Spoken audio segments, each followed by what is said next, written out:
I never thought I'd be sitting here at 63 starting over. But that's what happens when you place your trust in the wrong hands, even when those hands belong to your own flesh and blood. For 15 years, I poured everything I had into raising my grandchildren after their mother vanished and my son chose his career over parenting. I gave them stability, love, and a future secured by their inheritance. Then my son Tyler cut me out of their lives completely, until he discovered I was the sole trustee of the fortune his children would inherit. That's when the son who couldn't spare a phone call suddenly couldn't stop calling. Before we jump back in, tell us where you're tuning in from, and if this story touches you, make sure you're subscribed, because tomorrow I've saved something extra special for you. What he didn't know was that I had been preparing for this moment ever since I first spotted the predatory gleam in his eyes when he looked at his children's trust fund. Blood may be thicker than water, but some bonds run deeper than DNA. And I was about to teach my son that loyalty isn't something you can buy and sell when convenient. My name is Margaret Reynolds, though everyone calls me Maggie. 15 years ago, my life took an unexpected turn when my doorbell rang at 2 a.m. I opened it to find my son Tyler standing there, looking disheveled, with my grandchildren Emma and Noah, just 4 and 2 at the time, fast asleep in the backseat of his car. "Mom, I need your help," he said, his voice hoarse from what I assumed was exhaustion. Diane left, just packed up and disappeared. Left a note saying she couldn't handle being a mother anymore. I invited him in, made some tea, and listened. As he explained how his wife had abandoned their family, leaving him alone with 2 small children. As the regional director for a multinational corporation, his schedule was relentless. Constant travel, endless meetings, 60-hour work weeks. "It's just for a little while," he promised, his eyes not quite meeting mine. "Just until I figure things out." That little while stretched into weeks, then months. Tyler would visit on weekends, bringing elaborate gifts for the children, taking them to amusement parks and fancy restaurants. But the actual parenting, the midnight fevers, the homework struggles, the emotional upheavals, those all fell to me. I didn't mind, really. After losing my husband Richard to cancer 5 years earlier, having Emma and Noah filling my house with laughter again gave me purpose. I converted my home office into a bedroom for Emma and transformed the sunroom into Noah's space.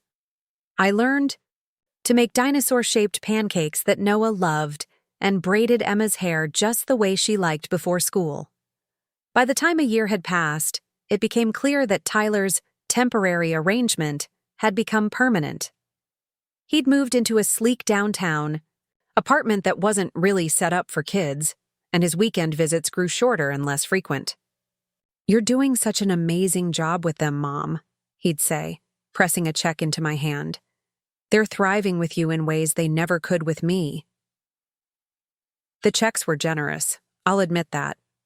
And when Emma and Noah's maternal grandfather passed away unexpectedly, leaving them a substantial inheritance, Tyler insisted on setting up a trust fund for their future. "They'll want for nothing," he declared proudly during one of his fleeting visits. "The best schools, travel opportunities, business investments when they're older, I'm making sure they'll have it all."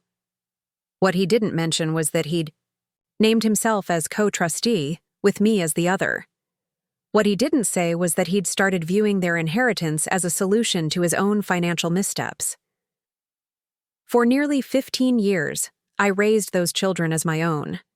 I attended every parent-teacher conference, cheered at every soccer game, and held Emma when her first boyfriend broke her heart. I taught Noah to fish off the dock behind our house, helped him overcome his dyslexia, and celebrated when he made honor roll for the first time. I watched them grow from frightened, confused little ones into confident teenagers. Emma, at 17 now, with her mother's artistic talent and a scholarship to Rhode Island School of Design waiting for her after graduation. Noah, at 15, brilliant with numbers and already talking about studying finance. But as the children grew older, I began noticing a change in Tyler. His visits, once merely infrequent, became calculated affairs. He'd time them perfectly to coincide with moments of achievement, award ceremonies, sports victories, swooping in to claim a share of the glory, then disappearing again. He'd call the children late at night, filling their heads with promises of exotic vacations and private school opportunities. As soon as my big promotion comes through, he'd tell them, we'll do Paris for spring break. The promotions never materialized, the vacations never happened. But Tyler's interest in the Children's Trust Fund grew increasingly evident. Have you seen how the portfolio is performing? He'd ask me over coffee during one of his rare visits. We should consider more aggressive investments. I have a colleague with some interesting opportunities. I always deflected these suggestions, keeping the trust conservatively managed as their grandfather had intended. This created a tension between us that simmered beneath the surface of our interactions. Then came Emma's 17th birthday. Tyler arrived with his new wife, Vanessa, a woman 15 years his junior with expensive tastes and calculating eyes. They brought Emma a car, a bright red convertible with a bow on top. "Dad, this is too much," Emma said, genuinely overwhelmed. "Nothing's too much for my princess," Tyler replied, throwing me a triumphant glance. After the party, while the children were showing Vanessa their achievements displayed around the house, Tyler cornered me in the kitchen. "We need to talk about the kids, Mom," he said, his voice taking on that smooth, persuasive tone he used when closing business deals. "I think it's time they came to live with me and Vanessa." I nearly dropped the plate I was washing. "What are you talking about? Their whole lives are here. Their school. Their friends. Emma graduates in a few months." "Exactly," he said, leaning against the counter. "She's heading to college soon, and Noah's almost 16. They need a father figure now more than ever. Plus, Vanessa and I just bought a beautiful house in Lakewood Heights. The school district is top tier." "Tyler, you can't just waltz back into their lives and—" "They're my children, Mom," he cut me off, his voice hardening. "I've let you play mother long enough. It's time they remember who their real parent is." The word stung like a physical blow. Play mother? Is that how he viewed the 15 years of my life I'd given to raising his children? "Besides," he continued, lowering his voice, "Vanessa and I want to start our own family. Having Emma and Noah with us will help them adjust to having younger siblings." I couldn't believe what I was hearing. "And what about what Emma and Noah want?" "They'll adjust," he said dismissively. "Kids always do." That night, after Tyler and Vanessa left, I sat at my kitchen table until dawn, turning over every possibility in my mind. I knew Tyler well enough to recognize that this sudden interest in parenting wasn't motivated by love or responsibility. There was something else driving this, something to do with money. The next morning, I called Patricia Winters, the attorney who had helped establish the Children's Trust. "I need to understand exactly how this trust works," I told her, particularly about how it's managed and accessed. Patricia's explanation confirmed my suspicions. The trust was substantial, nearly $5 million that would become available to each child in stages. A third at 21, another third at 25, and the remainder at 30. Until then, distributions could only be made for education, health, and welfare with the approval of both trustees. "The problem," Patricia said carefully, "is that while you've been the active trustee all these years, Tyler has equal legal authority. If he wanted to, he could make investment changes or approve distributions that you might not agree with." "But he needs my signature, right?" I asked. "Yes, for now. But there's something else you should know." She hesitated. "The trust contains a clause that if either trustee becomes incapacitated or dies, the other assumes sole control until the children reach the distribution ages." A chill ran through me. Suddenly, Tyler's renewed interest in his children's lives, and in mine, took on an ominous new dimension. That afternoon, I walked along the shoreline of the lake behind my house, trying to clear my head. The gentle lapping of waves against the dock had always brought me peace, even in my darkest moments. I watched a pair of ospreys circling overhead, diving occasionally to snatch fish from the water. Like those birds, I needed to be precise. Calculated. I couldn't simply react to Tyler's maneuvers. I needed to anticipate them. When I returned to the house, I made 3 phone calls. The first was to my doctor, scheduling a complete physical. The second was to my bank, arranging to move my personal savings to a new account. The third was to a security company to install cameras around my property. Just as I finished the last call, my cell phone rang. Tyler. "Hey, Mom," he said, his voice artificially bright. "Vanessa and I were thinking we should take you out to dinner this weekend. Show our appreciation for everything you've done." "That sounds lovely," I replied, matching his false warmth. "Where were you thinking?" "There's this great place up in the mountains, very exclusive, amazing views. We could make a day of it, go hiking, have a picnic, then dinner." My throat tightened. A remote location. Hiking. Accidents happen on mountain trails all the time. "I'd love that," I lied smoothly, "but my knees have been bothering me lately. How about that new place in town, the one by the harbor?" There was a pause, just long enough to confirm my suspicions. "Sure, Mom. Whatever you want. It's all about you." When I hung up, my hands were trembling, but my mind was clear. For 15 years, I had protected Emma and Noah from harm. I wasn't about to stop now, even if the threat came from their own father. The next day, Emma found me in the garden, weeding around my prized hydrangeas. She sat cross-legged on the grass beside me, picking at the lawn with restless fingers. "Grandma?" she said finally. "Dad wants Noah and me to move in with him and Vanessa." I kept my expression neutral. "And how do you feel about that?" She shrugged, but I could see the conflict in her eyes. "I don't know, it's Dad, and he seems really excited about it. Says he wants to make up for lost time." "But?" I prompted gently. "But this is home," she said simply, gesturing to the garden, the house, the lake beyond. "You're home." I set down my trowel and took her hands in mine, dirt and all. "Emma, whatever happens, whatever you decide, I will always be your home. That doesn't change based on where you sleep at night." She nodded, blinking back tears. "There's something else, Grandma. Something weird." My heart quickened. "What is it, sweetheart?" "Last night, Dad called and asked a bunch of questions about you. If you take any medications, if you ever seem confused or forgetful, if you've had any falls recently." She looked troubled. "When I asked why he wanted to know, he said he was just concerned about you living alone as you get older." I squeezed her hands. "That's very thoughtful of him."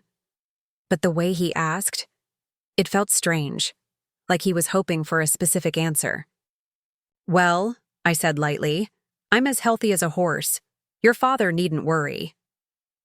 After Emma went inside, I remained in the garden, my mind racing. Tyler was clearly laying groundwork, creating a narrative of an elderly mother in decline, possibly to challenge my capacity as trustee. That evening, I received a text from Tyler. "Got the kids' rooms all set up at our place. Moving van scheduled for Saturday." My first instinct was to call him, to argue, to fight. But something told me that confrontation was exactly what he wanted. Evidence of my irrational behavior or emotional instability. Instead, I simply replied, "The children's wishes should be considered." His response came quickly. "Already discussed it with them. They're excited for the change." I knew this was a lie. Noah had been in tears just hours earlier, confessing he didn't want to leave the only stable home he'd ever known.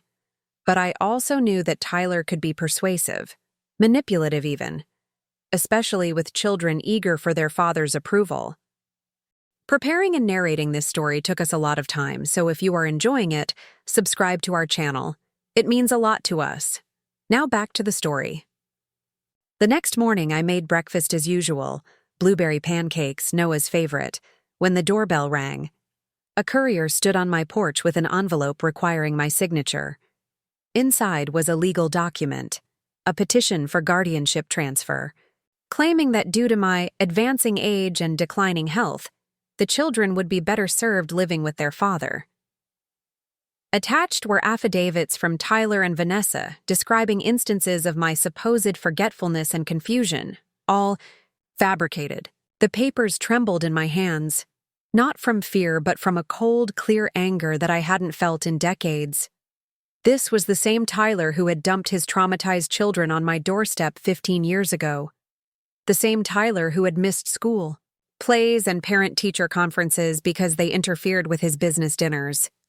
The same Tyler who now wanted to use his children as pawns to access their money. I called Patricia immediately. "This is just the opening move," she assured me after I explained the situation. "He's hoping you'll get emotional and make mistakes. What we need is evidence of his true motivation." "And how do we get that?" I asked. "People like Tyler always overplay their hand eventually. They get cocky, careless. We just need to be patient and observant." Patience had never been my strong suit. It was actually one of the traits I'd worked hardest to develop as a grandmother. But I understood the wisdom in Patricia's advice. This wasn't just about me. It was about protecting Emma and Noah's future. That afternoon, I sat the children down in the living room. "I received some papers from your father today," I said carefully. "He wants to change our arrangement." Noah's face crumpled immediately. "We know, Grandma. He keeps calling us, telling us how great it'll be to live with him. He promised me my own gaming setup and said Emma can have the entire third floor as an art studio." Emma, always more perceptive, studied my face. "There's more, isn't there? Something you're not telling us." I hesitated. They deserved the truth, but they also deserved to be protected from adult conflicts. "Your father and I have different views on what's best for you right now," I said finally, "and we may need to let a judge decide." "But that's crazy," Emma exclaimed. "We're old enough to decide where we want to live." "In theory, yes," I agreed. "The court will consider your preferences, but there are other factors involved." "Like what?" Noah asked. I took a deep breath. "Like your trust fund." Their expressions shifted from confusion to understanding. Both children knew about their inheritance in general terms, but I'd never burdened them with the specifics. "Dad needs money, doesn't he?" Emma said quietly. It wasn't really a question. I reached for her hand. "What I need you both to understand is that whatever happens, my only concern is protecting you and your future. That fund was established by your mother's father to secure your education and give you a solid start in life. It's not meant to solve anyone else's financial problems." Noah's eyes widened. "So Dad's trying to get control of our money? Through us?" "I don't know his intentions for certain," I said carefully. "But I want you to be aware that there may be more to his sudden interest in parenting than just missing you." The revelation hung heavy in the room. Then Noah did something that brought tears to my eyes. He moved to sit beside me on the couch and leaned his head against my shoulder, just as he had as a little boy. "We're not going anywhere, Grandma," he said firmly. Emma nodded in agreement, but I could see the uncertainty in her eyes. She had always been the peacemaker in the family, torn between her loyalty to me and her desperate desire for her father's approval. That night, after the children went to bed, I sat at my kitchen table with a cup of tea and my old leather-bound journal. I'd started it the day the children came to live with me, documenting our journey together. First steps, lost teeth, school achievements, health issues, everything. As I flipped through the pages, a pattern emerged that I hadn't fully appreciated before. Every time Tyler made an appearance in our lives, It coincided with some financial need of his own. The weekend visits that ended with loans he never repaid. The Christmas he showed up unannounced after missing 3 holidays in a row, only to leave with a check to tide him over until his commission came through. I'd enabled his behavior, making excuses for him, never wanting the children to see their father's flaws. Now, staring at 15 years of evidence, I realized I'd failed to protect them not from his absence, but from the false hope of his periodic returns. I'd allowed them to believe in a father who saw them as assets rather than children. Well, no more. I picked up my phone and texted Tyler. "Let's talk tomorrow. Just the two of us. Coffee at the Daily Grind, 10 a.m. His reply came immediately. "Perfect. See you then." I closed my journal, a plan already forming in my mind. Tyler had always underestimated me, seen me as just a convenient caretaker, a soft-hearted mother he could manipulate at will. He thought he knew exactly how this would play out. But what my son had forgotten was that I had raised him too. I knew every manipulative tactic in his playbook because I'd watched him develop them from childhood. And unlike Tyler, I had spent the last 15 years learning patience, strategy, and the quiet strength it takes to put someone else's needs before your own. If he wanted a battle over the children's future, he would find that the gentle grandmother he thought he could steamroll had learned a thing or two about fighting for what matters. As I prepared for bed that night, I looked at the framed photo. On my nightstand, Emma and Noah at the lake last summer, their faces sun-kissed and laughing. Behind them, the water stretched blue and endless, full of possibility. "I promise," I whispered to their smiling images, "whatever it takes." The Daily Grind was bustling with the usual morning crowd when I arrived, earlier than our agreed time, of course. I'd learned long ago that positioning mattered in any confrontation with Tyler. I chose a table in the corner with my back to the wall, ordered a single cup of black tea, and waited. Tyler arrived 15 minutes late, immaculately dressed in a tailored charcoal suit that probably cost more than 3 months of the grocery budget I managed for his children. He scanned the cafe with that practiced executive gaze before spotting me.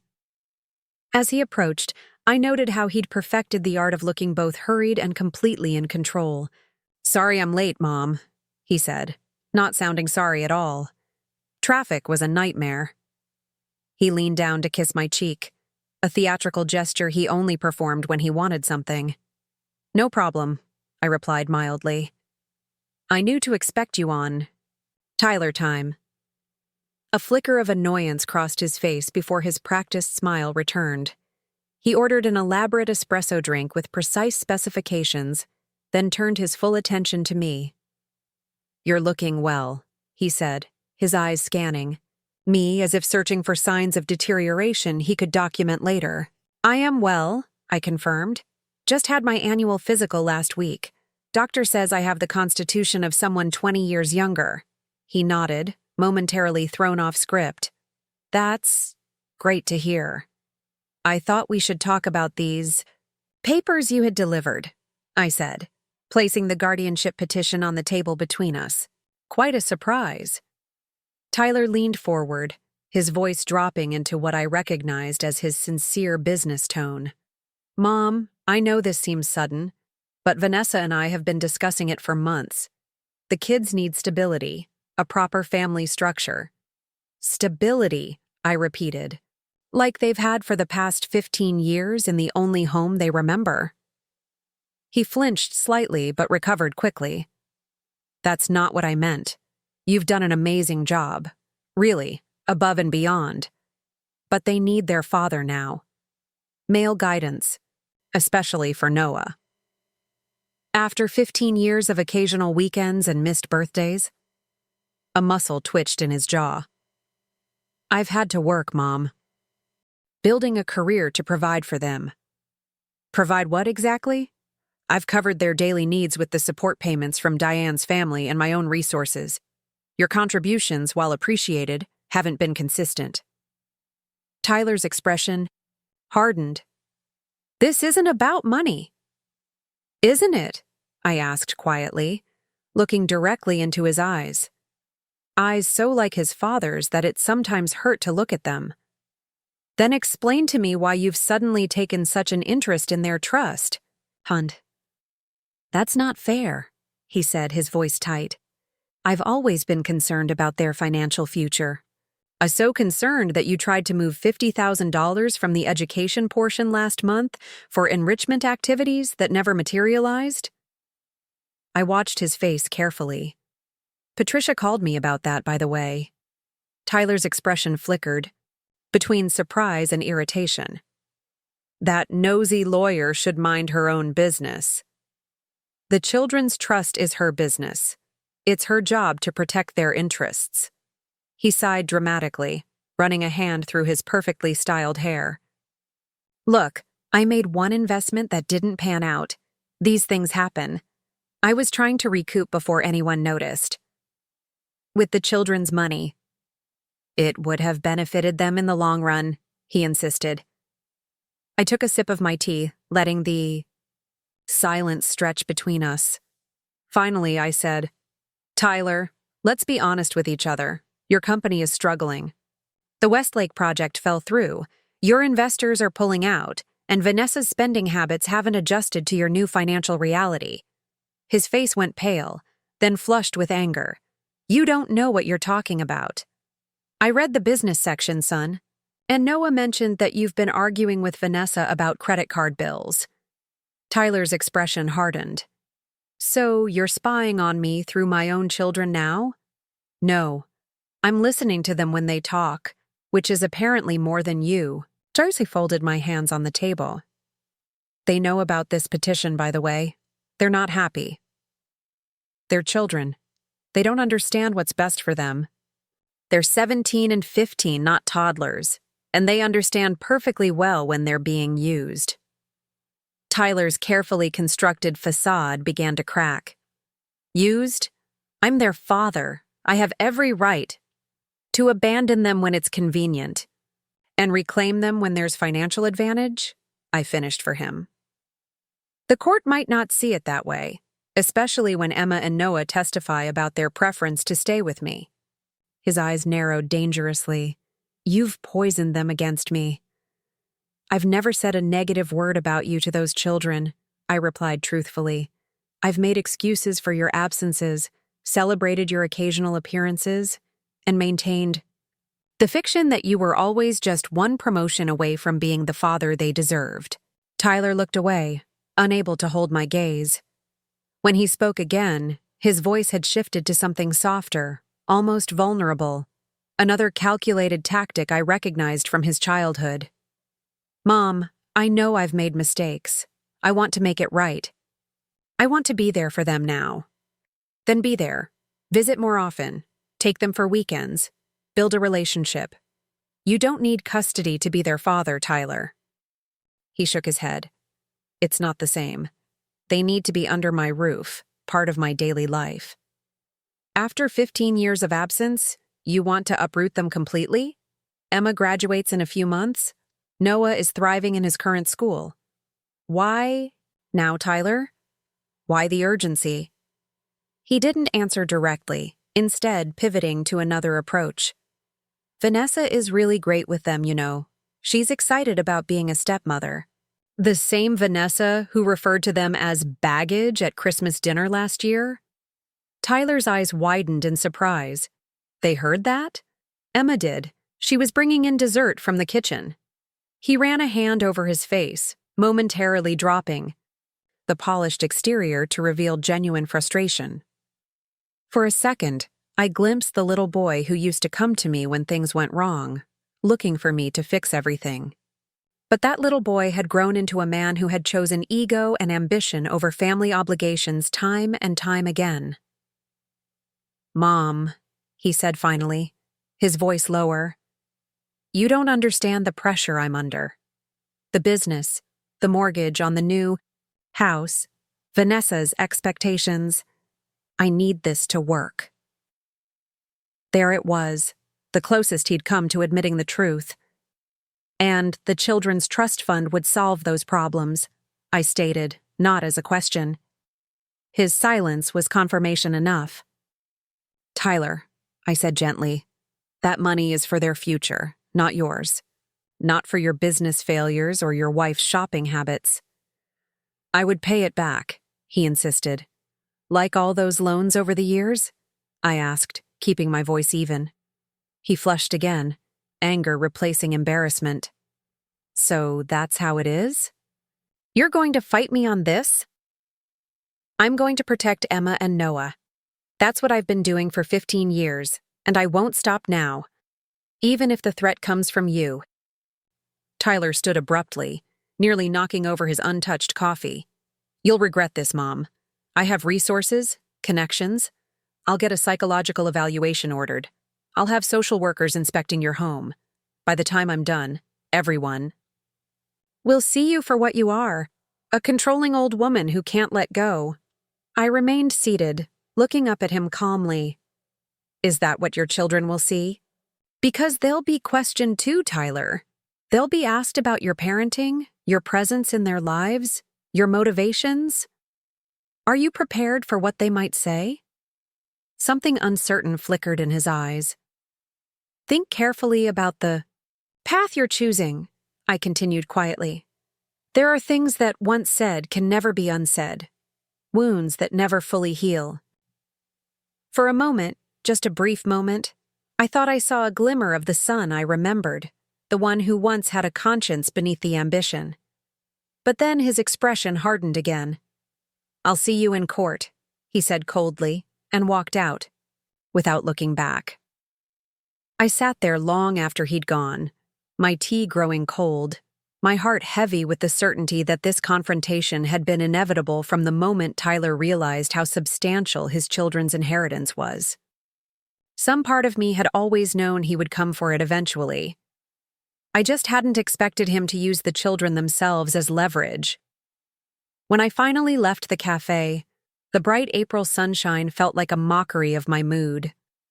I walked slowly, along the lakefront path, trying to clear my head and formulate a plan. The legal battle ahead would be ugly, expensive, and potentially traumatic for Emma and Noah. There had to be another way. My phone buzzed with a text from Emma. How did it go with Dad? I hesitated, then replied. We disagree on what's best for you and Noah, but I promise I'm doing everything I can to protect your choices. Her response came quickly. Noah and I aren't leaving. Period. I wished it were that simple. But I knew better than anyone how persuasive Tyler could be, especially when he sensed vulnerability. And Emma, for all her strength, had a deep, unresolved hunger for her father's approval. If he applied the right pressure, played on her guilt and sense of family obligation. My phone rang, startling me from my thoughts. It was Martha from next door. Maggie, there's someone at your house, she said without preamble. A woman I don't recognize. She's taking pictures of your property. My stomach tightened. What does she look like? Mid-30s, very professional looking. Dark suit. She's got some kind of clipboard or tablet. I'll be right there. Thank you, Martha. I hurried back along the path, my mind racing. This had to be Tyler's opening move. Probably a private investigator or social worker documenting unsafe living. Conditions for his case. The speed of the response told me he'd had this planned well before our coffee meeting. As I approached my house, I saw the woman Martha had described standing at the edge of my garden, photographing the tool shed. She turned at the sound of my footsteps, her expression momentarily surprised before shifting into professional neutrality. Mrs. Reynolds? She asked, extending her hand. I'm Deborah Monahan from Family Services. I'm conducting a home evaluation as part of an ongoing case review. I didn't take her hand. Do you have proper identification and a court order authorizing this inspection? She blinked, clearly not expecting resistance. I have my department ID, of course. As for authorization, We received a report of concern regarding the living situation of 2 minors. We're obligated to investigate any such reports.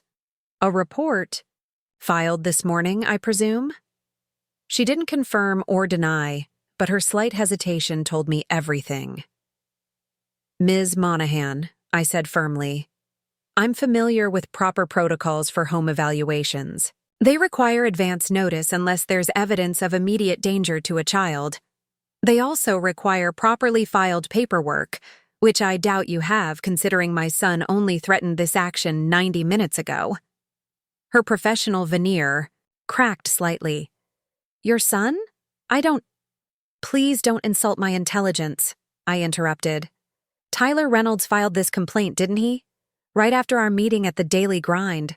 She straightened her jacket, regaining composure. I'm not at liberty to disclose who filed the report, but I am authorized to conduct a preliminary assessment. Without proper notice or documentation? I shook my head. I don't think so. You're welcome to come back when you have the appropriate paperwork. Until then, you're trespassing on private property. Her eyes narrowed. Refusal to cooperate will be noted in my report, Mrs. Reynolds. As will your failure to follow proper procedure in mine, I replied evenly. I'll be contacting your supervisor directly. I believe that's Diane Hernandez, correct? The slight widening of her eyes told me I'd hit the mark.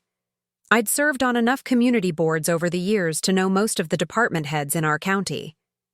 This isn't over, she said, her professional demeanor slipping further. No, I agreed. It's just beginning, but it will proceed according to proper protocol, not my son's timeline.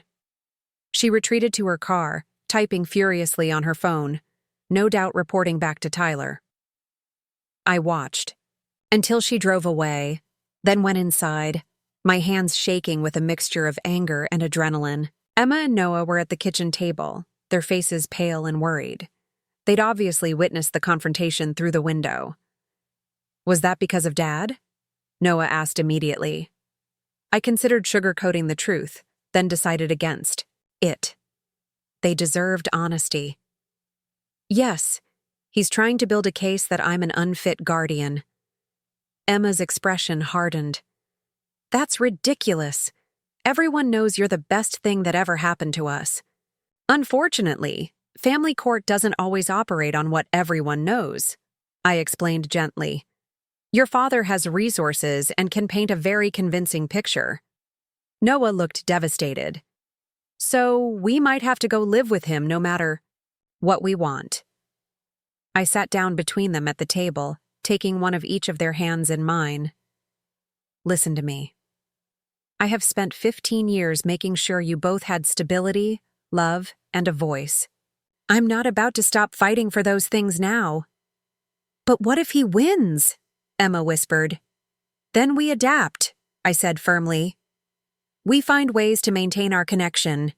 We remember that houses and court orders can't change the bond we've built. I squeezed their hands.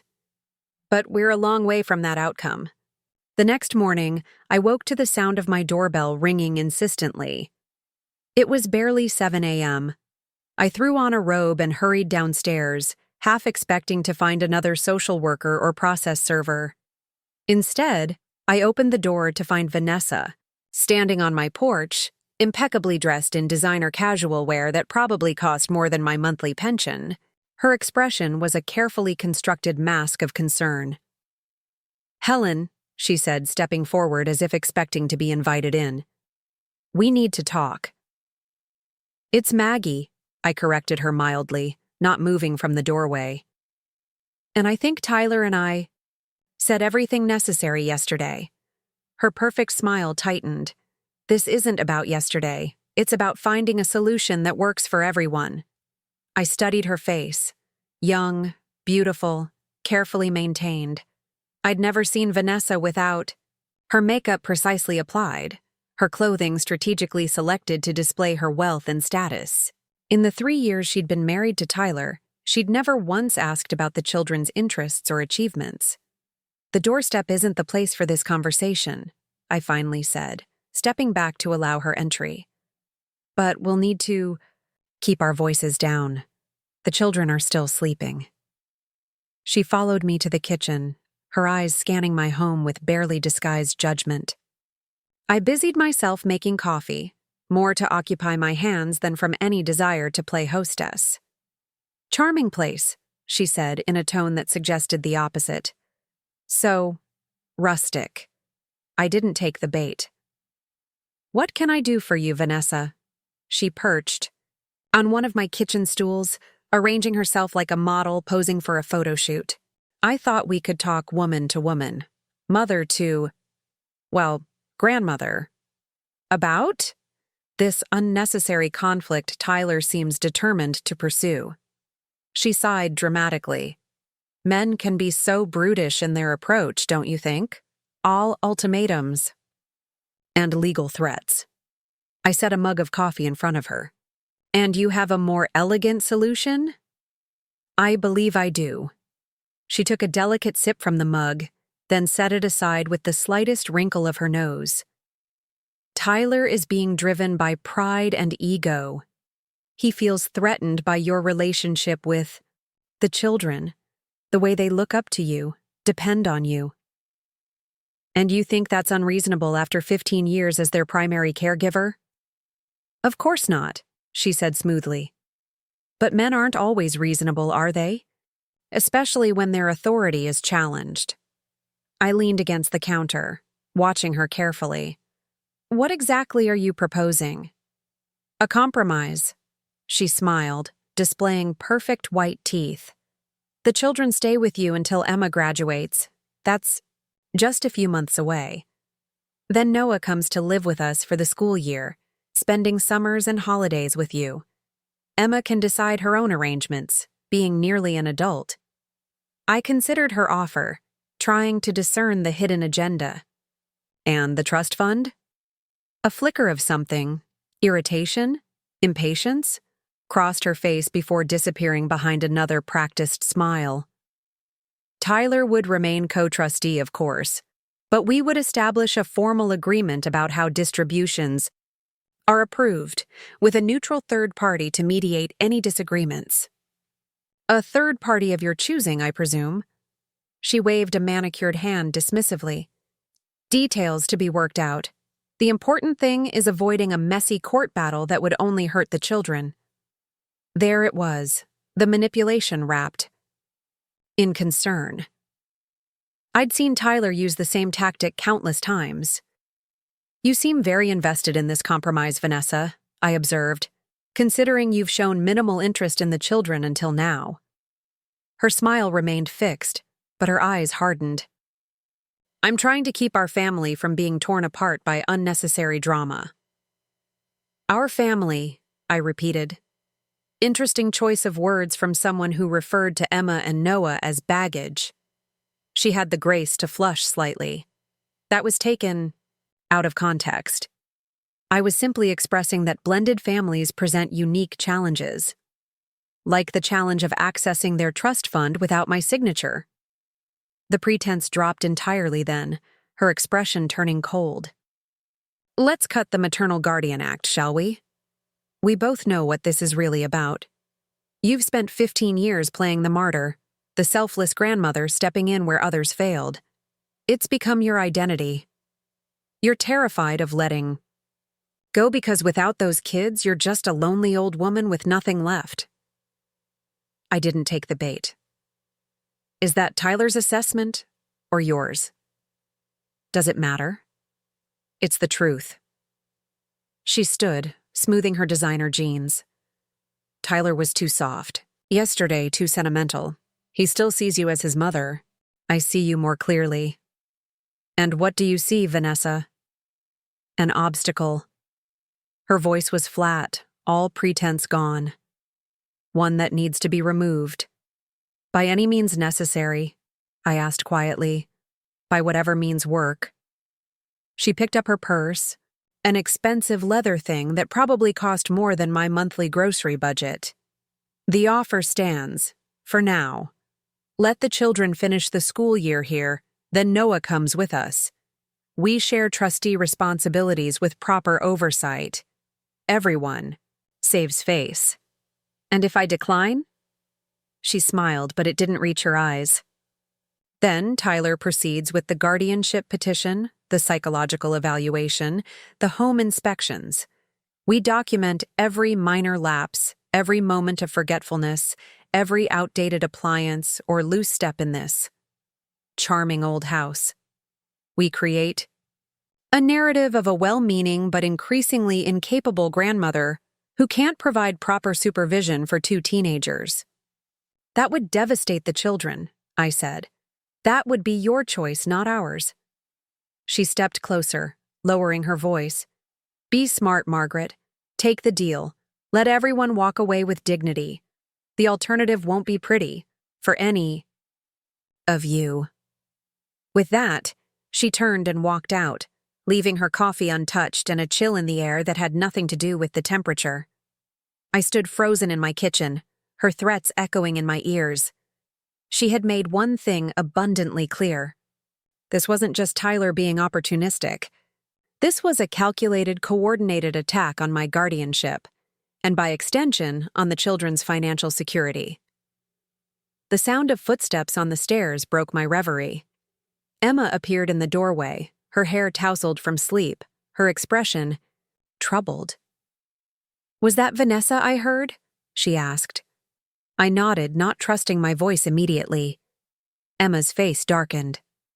What did she want? To offer a compromise, I said, trying to keep my tone neutral. One that conveniently gets your brother under their roof by fall. And separates us, Emma concluded sharply. Divide and conquer, right? Sometimes I forgot how perceptive she was, how quickly she could cut through pretense to the heart of an issue. Emma had always been that way, even as a small child.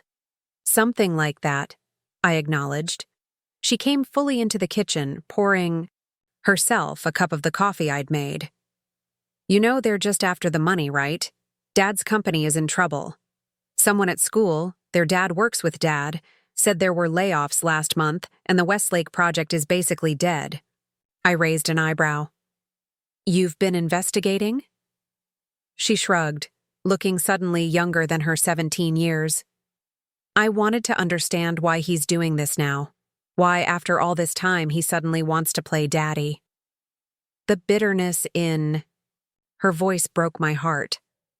For years, I'd protected them from the truth about their father's motivations, making excuses, preserving their image of him. Now, watching Emma's disillusionment, I wondered if I'd done them a disservice. Emma, I said carefully, your father loves you in his way. It's just complicated by other factors. You mean he loves what we represent, access to money he didn't earn, she said bluntly.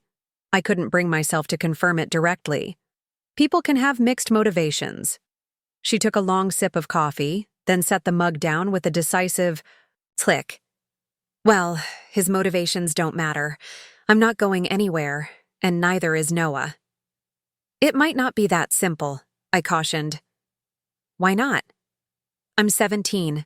In a few months, I'll be a legal adult. And Noah is 15 and subject to guardianship determinations. And while your preferences would be considered by a court, they're not the only factor.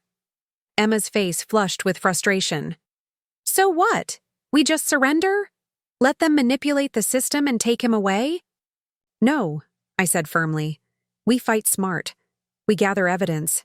We build our case methodically. Her expression shifted from anger to determination. Tell me what to do. I'll help. I studied her face, so young still, yet carrying a maturity forced upon her by circumstances beyond her control. I'd spent 15 years trying to protect her from adult concerns, but perhaps it was time to acknowledge that she was already shouldering them anyway. First, I said, we need to document everything. Every interaction with your father and Vanessa, every promise made and broken, every questionable request or statement, dates, times, exact wording if possible.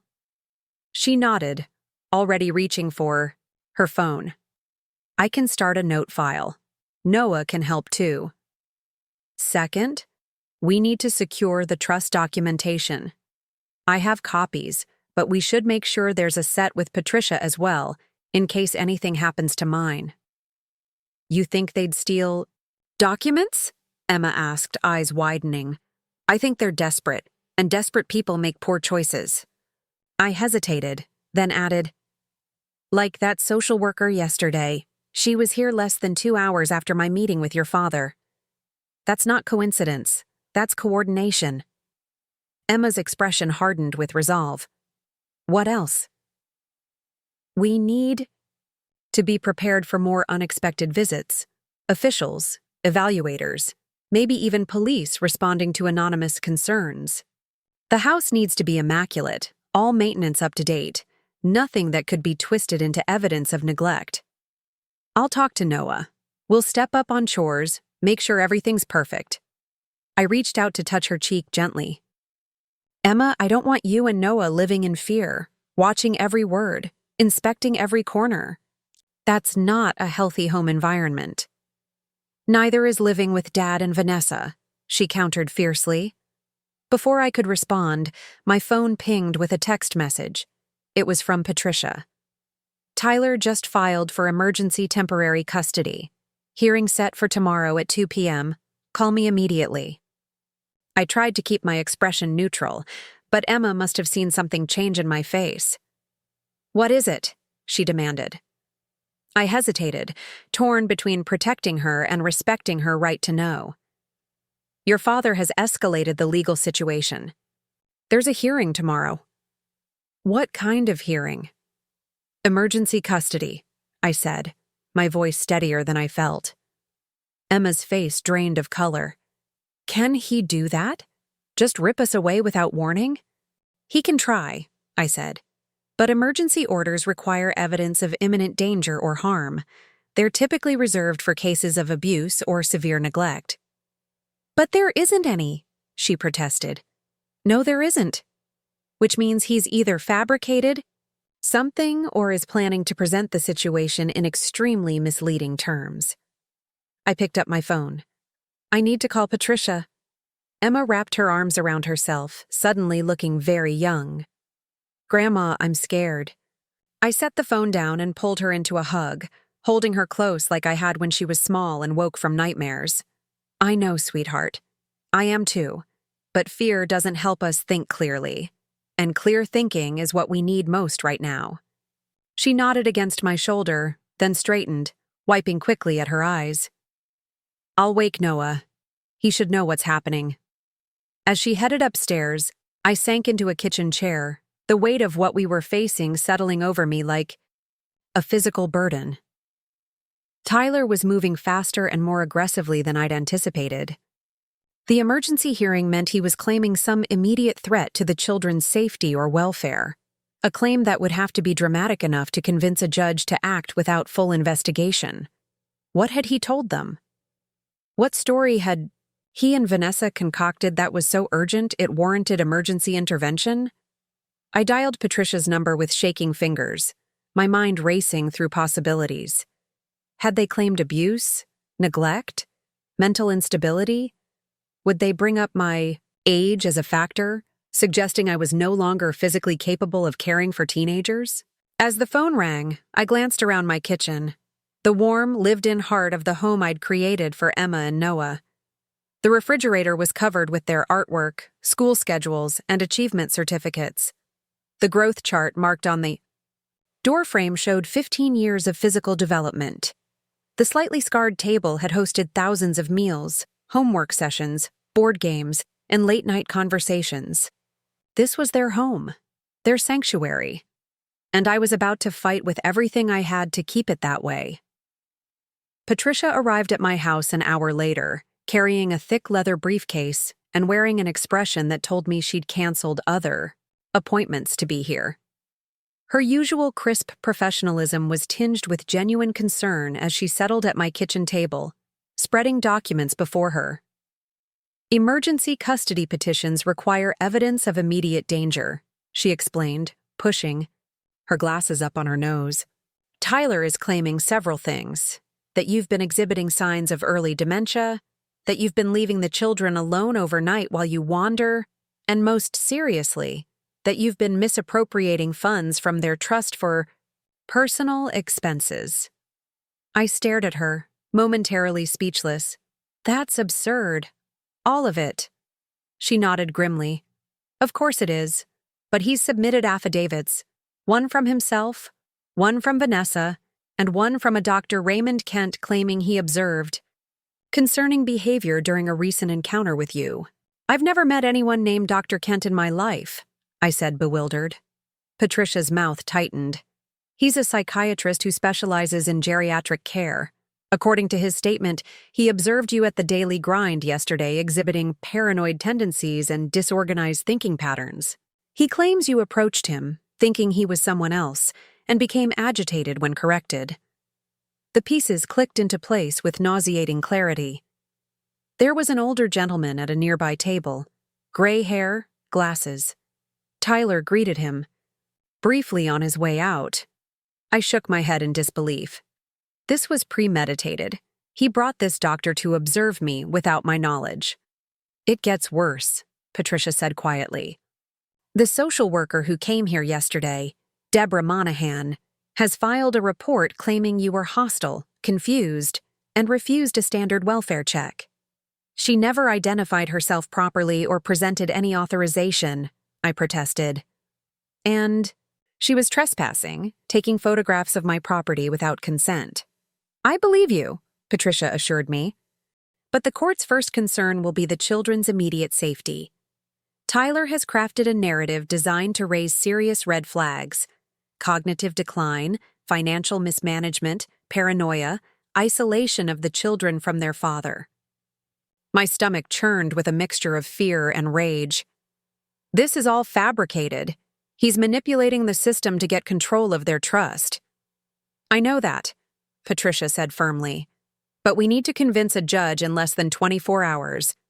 Noah appeared in the doorway, his face pale but determined. Can we help? Emma and I can testify, right? Tell them Grandma's not crazy and Dad's just after our money? Patricia offered him a gentle smile.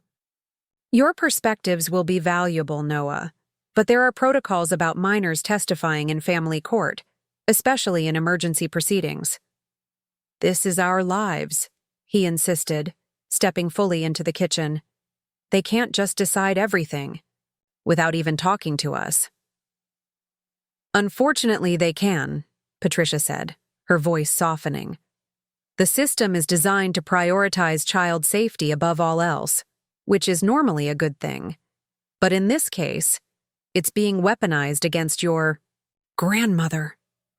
Emma joined her brother, her expression fiercely protective. So we have no say at all. That's not right. Patricia considered them both for a moment. I can request that the judge speak to you in chambers. A private conversation without your father or grandmother present. It's not guaranteed, but given. Your ages, it's a reasonable request. Then that's what we need to do, Emma said firmly. I reached for her hand. If the judge agrees to speak with you, you need to be completely honest. Not just about your preferences, but about everything you've observed and experienced. No embellishing, no exaggerating. Just the truth. Even if it makes Dad look bad? Noah asked quietly.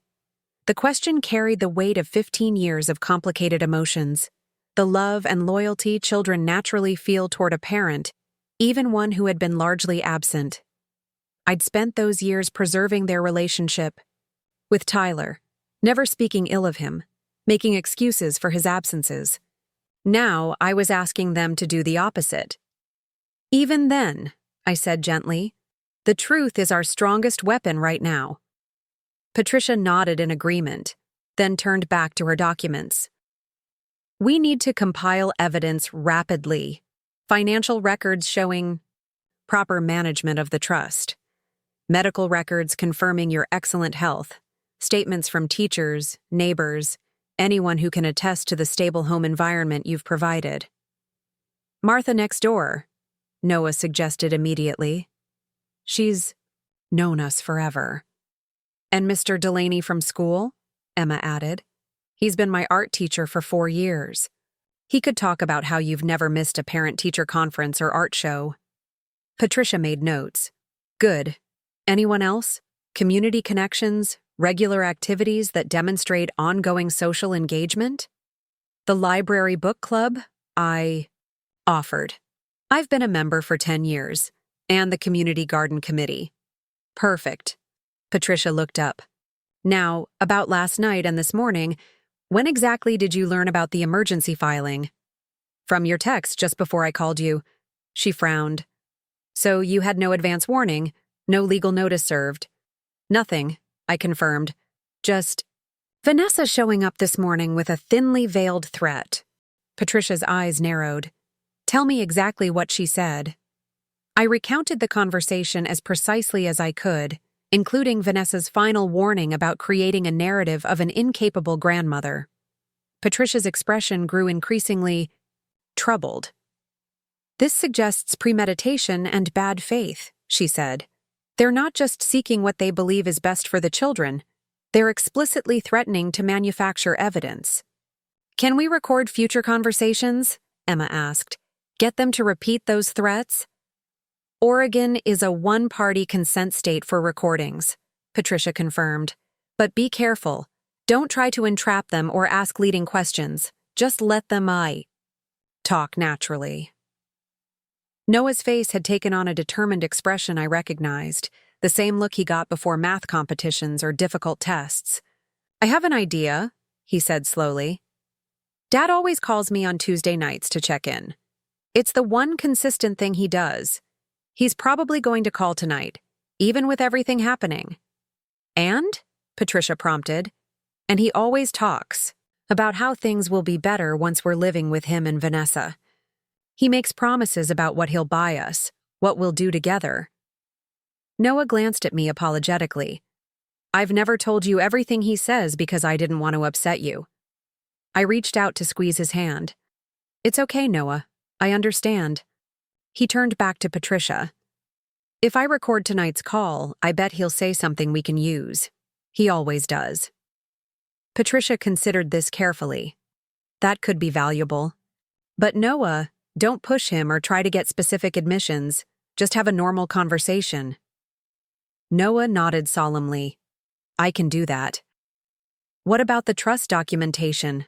I asked Patricia.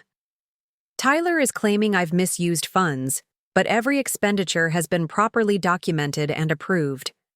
I'll subpoena the complete trust records, she assured me. But it would help if you could compile your own records of major expenses related to the children. School tuition, medical care, extracurricular activities. Anything that shows the trust has been used exactly as intended. I nodded, already mentally cataloging years of careful financial management. I keep everything. It's all in my home office. Emma stood suddenly. The photo albums and scrapbooks, Grandma. We should bring those too. For the hearing?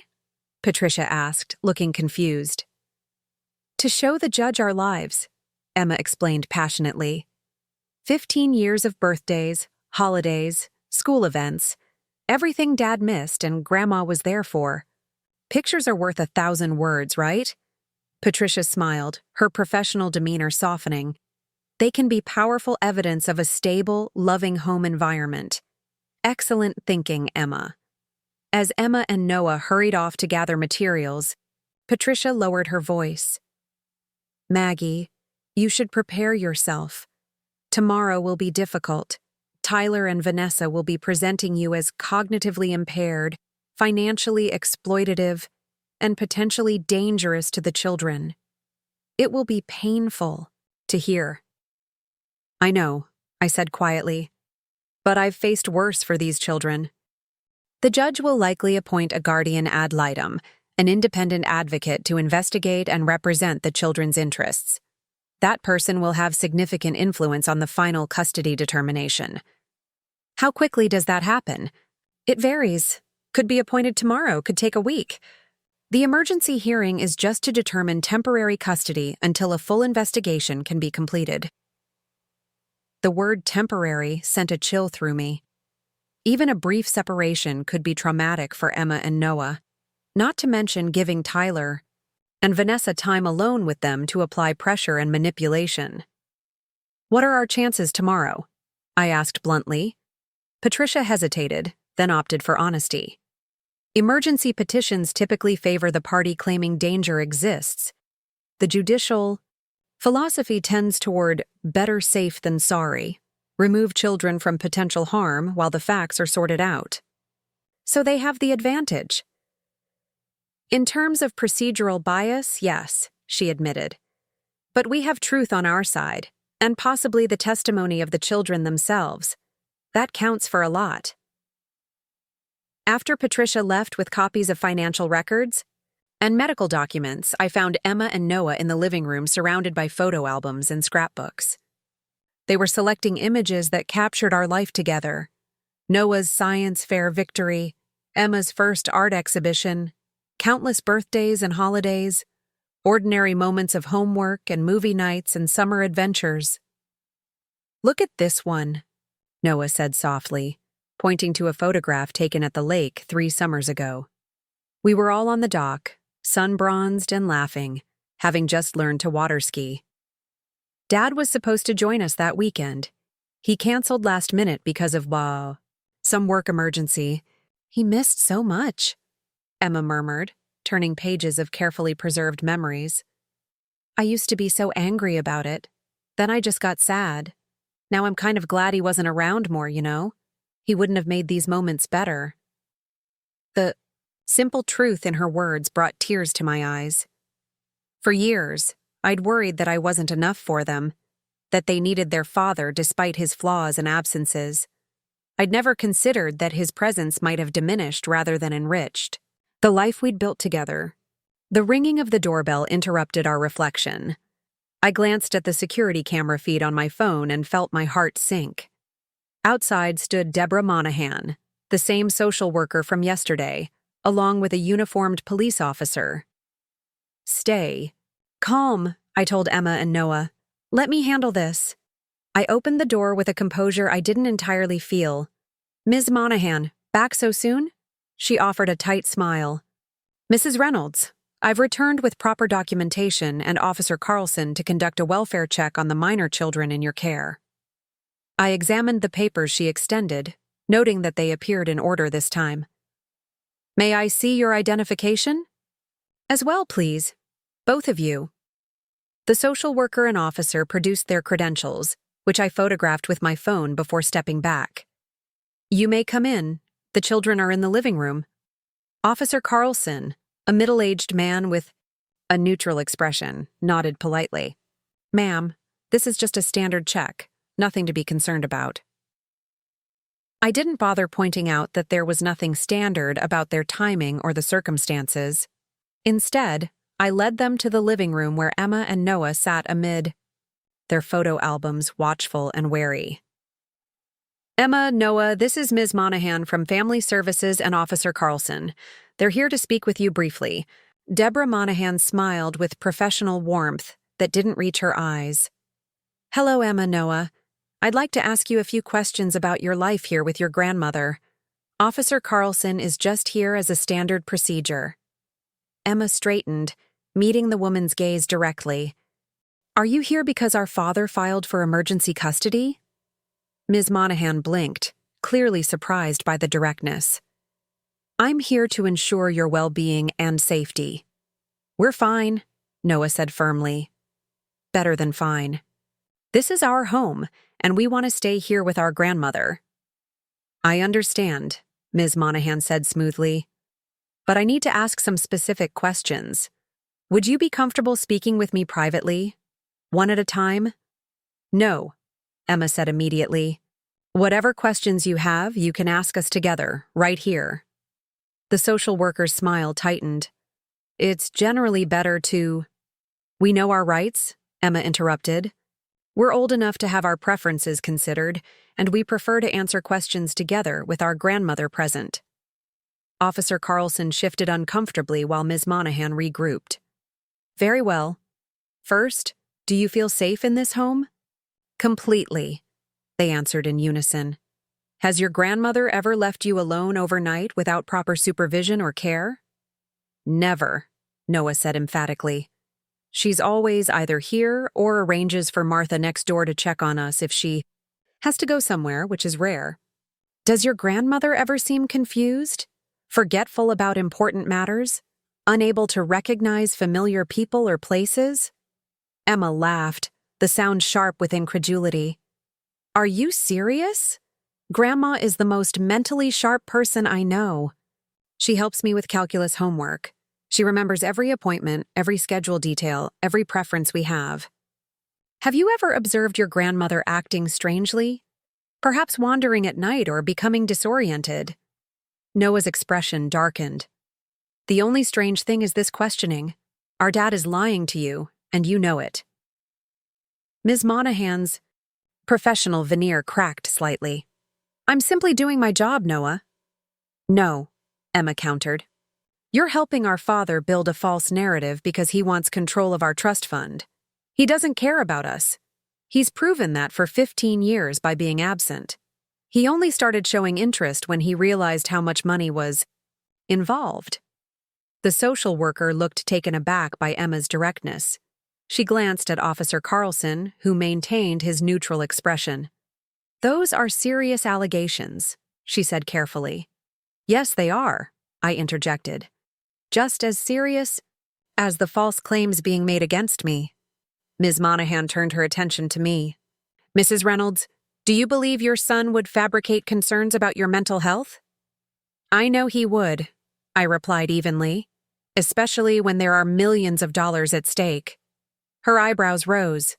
Millions? The Children's Trust Fund, I explained, which Tyler can only access if he gains custody and removes me as trustee, a fact that I imagine was omitted from whatever report prompted this visit. Officer Carlson spoke for the first time. Ma'am, are you saying there's a financial motivation behind the custody petition? I'm stating it explicitly, I confirmed. My son has made multiple attempts to access the Children's Trust funds for his own purposes. When I prevented those attempts, he suddenly developed concerns about my cognitive abilities and parenting skills after 15 years of allowing me to raise his children while he pursued his career. The officer and social worker exchanged glances. May I ask what you're doing with all these photo albums? Ms. Monahan asked, gesturing to the materials spread across the coffee table. Preparing evidence for tomorrow's hearing, Emma answered. Immediately. 15 years of documentation showing who was actually present for our lives and who wasn't. Ms. Monahan nodded slowly, then stood. I think we have enough for an initial assessment. We may need to follow up with additional questions. You're welcome to return with proper notification, I said pointedly. Our attorney will be happy to facilitate any further inquiries. After they left, Noah collapsed onto the couch with a shaky exhalation. That was intense. You both did wonderfully, I assured them, sitting between them and taking their hands. You were honest, direct, and dignified. Emma leaned her head against my shoulder. Do you think it helped? I think you gave that social worker something to think about, I said truthfully. Whether it changes anything remains to be seen. We spent the remainder of the day preparing for the hearing, organizing documents, selecting photographs, rehearsing calm, factual responses to potential questions. I called Martha next door and my friend Susan from the book club, both of whom immediately agreed to provide statements about my mental acuity and dedication to the children. That evening, true to his pattern, Tyler called Noah. With a look of determination beyond his 15 years, Noah answered on speakerphone with his recording app running. Hey, Dad, he said, his voice remarkably casual given the circumstances. Noah! Tyler's voice boomed with false cheer. How's my boy? Ready for the big change? What big change? Noah asked, though we all knew exactly what Tyler meant. Moving. In with us, of course. Vanessa's already decorated your room. Gaming setup, new furniture, the works. Way better than that cramped space at Grandma's, right? Noah caught my eye, his expression pained. I like my room here. Tyler's voice shifted to a coaxing tone I recognized all too well. Sure, it has. Sentimental value. But you're getting older now, need more space, more freedom. We get that. That's why we've set aside the entire basement rec room as your personal domain. State-of-the-art entertainment system, private bathroom. You'll love it. What about Emma? Noah asked carefully. Emma's welcome too, of course. Though with college coming up, she might not be around much anyway. Noah frowned slightly.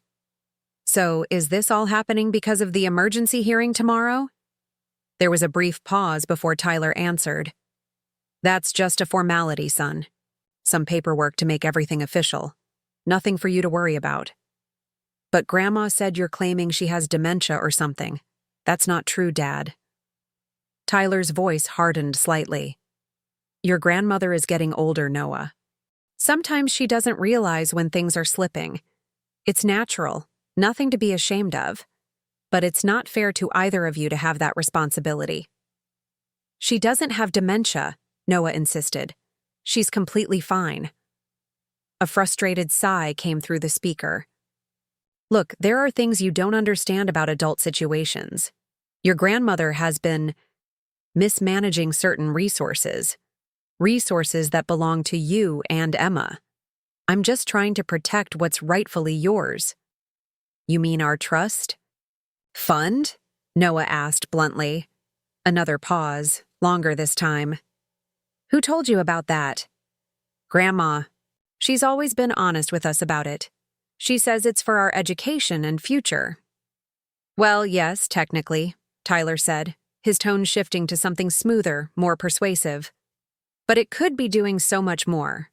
That money sitting in conservative investments is a wasted opportunity. With the right management, my management, we could double or triple the principal before you even start college. Noah looked at me, his expression showing that Tyler was saying exactly what we'd anticipated. But isn't the trust supposed to be secure, not risky? There's risk, and then there's calculated opportunity, Tyler responded, warming to his favorite subject. I have connections, investment channels your grandmother could never access. Why settle for 5% returns when we could be seeing 20, 30%? And you need custody of us to make these investments? Tyler's voice cooled noticeably. I need custody, because it's time you had a proper father figure in your daily life. The financial aspects are secondary, but important enough that you're lying about Grandma's mental health, Noah said, his voice shaking slightly with suppressed emotion. Watch your tone, Tyler snapped. I'm still your father, and I'm not lying. I'm expressing legitimate concerns that multiple professionals share. Professionals you paid to agree with you, Noah muttered. That's enough, Tyler said sharply. I see your grandmother has been poisoning you against me. All the more reason for this change. We'll sort everything out after the hearing. Dad, Noah said, his voice suddenly younger, more vulnerable. Why now? Why after 15 years do you suddenly want us to live with you? There was a pause, and when Tyler spoke again, his voice had softened into something almost sincere. Because I've missed too much already. Because Vanessa has helped me see what's important. Because I want to be the father you deserve. For a moment, I saw doubt flicker across Noah's face, the eternal hope of a child wanting to believe the best of their parent. And, Tyler continued, because I'm in a position now to give you everything you've ever wanted. The best schools, travel opportunities, connections that will set you up for life. With the right management of your resources, our family resources, sky's the limit, buddy. And there it was, the truth slipping out among the manipulations. Family resources, as if the children's inheritance was a communal asset he had every right to control. Noah's expression hardened again. I have to go, Dad. Grandma's calling me for dinner. Noah, wait. But Noah had already ended the call and stopped the recording. He looked up at me, his young face etched with a mixture of pain and resolve. Did I get enough? He asked quietly. I pulled him into a hug, holding him tightly against the hurt I knew he was feeling. More than enough. You did perfectly. Emma, who had been listening silently from the doorway, joined our embrace.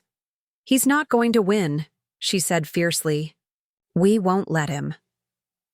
That night, after the children had gone to bed, I sat alone in my kitchen, turning a cup of tea between my palms.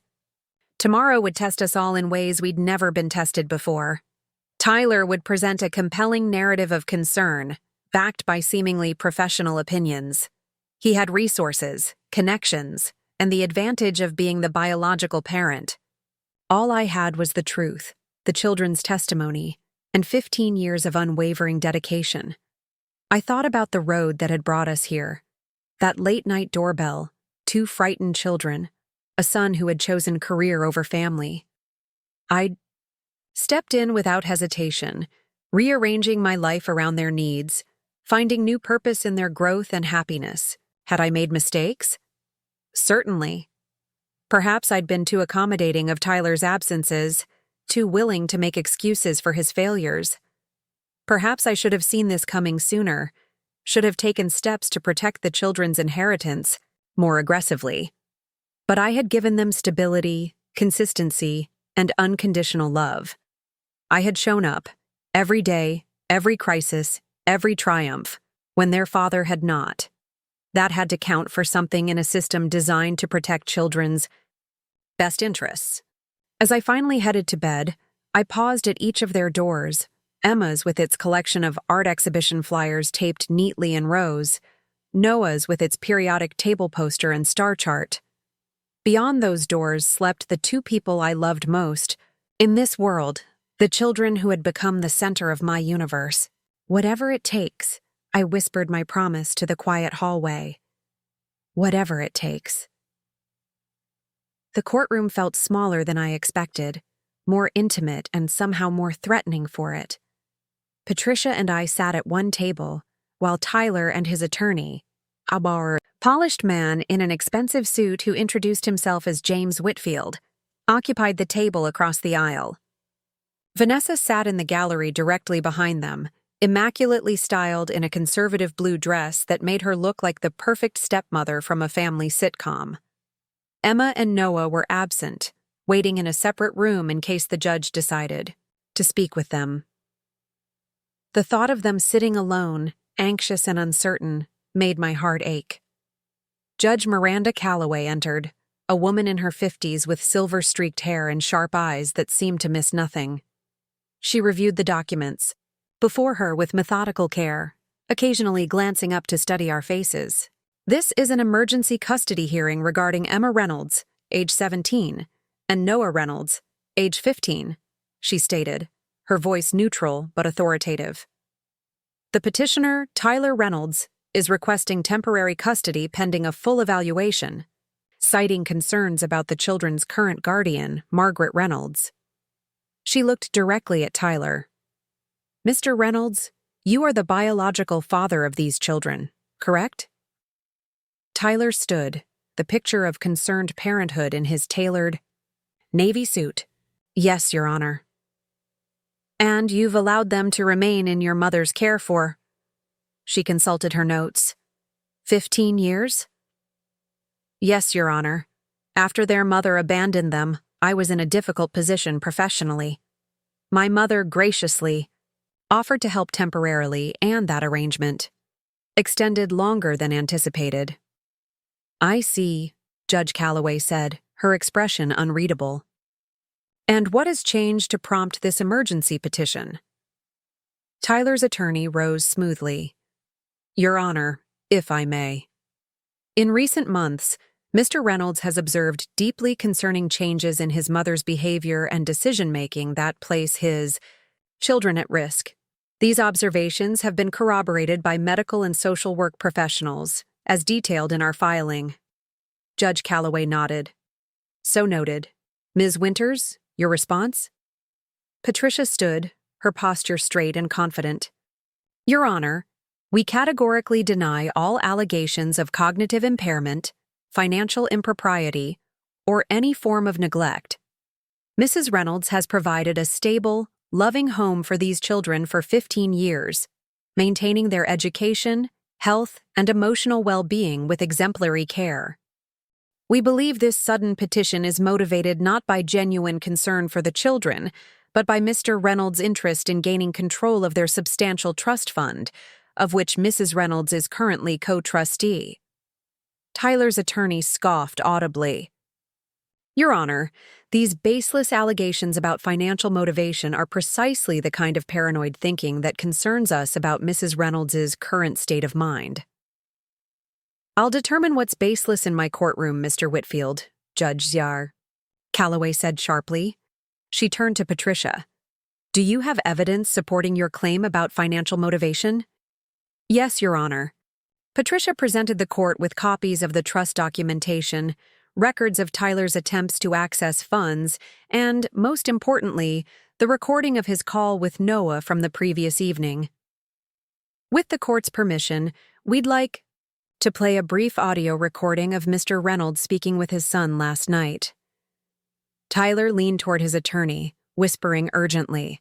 Mr. Whitfield stood immediately. Your Honor, we object to any recording made without my client's knowledge or consent. Oregon is a one-party consent state for recordings, Your Honor, Patricia countered. Noah Reynolds was a participant in this conversation and consented to its recording. The judge considered this briefly. Objection overruled. I'll hear the recording. As Noah's voice filled the courtroom, followed by Tyler's enthusiastic promises about gaming setups and basement rec rooms, I watched the judge's expression. Her eyes narrowed slightly when Tyler began talking about family resources and his plans to move the trust into higher-yield investments. When the recording ended, Tyler was visibly fuming, his carefully crafted image of concerned father cracking around the edges. His attorney attempted damage control. Your Honor, this recording has clearly been taken out of context. Mr. Reynolds was simply expressing his desire to provide the best opportunities for his children. Judge Calloway made a note without commenting. I'd like to address the medical concerns.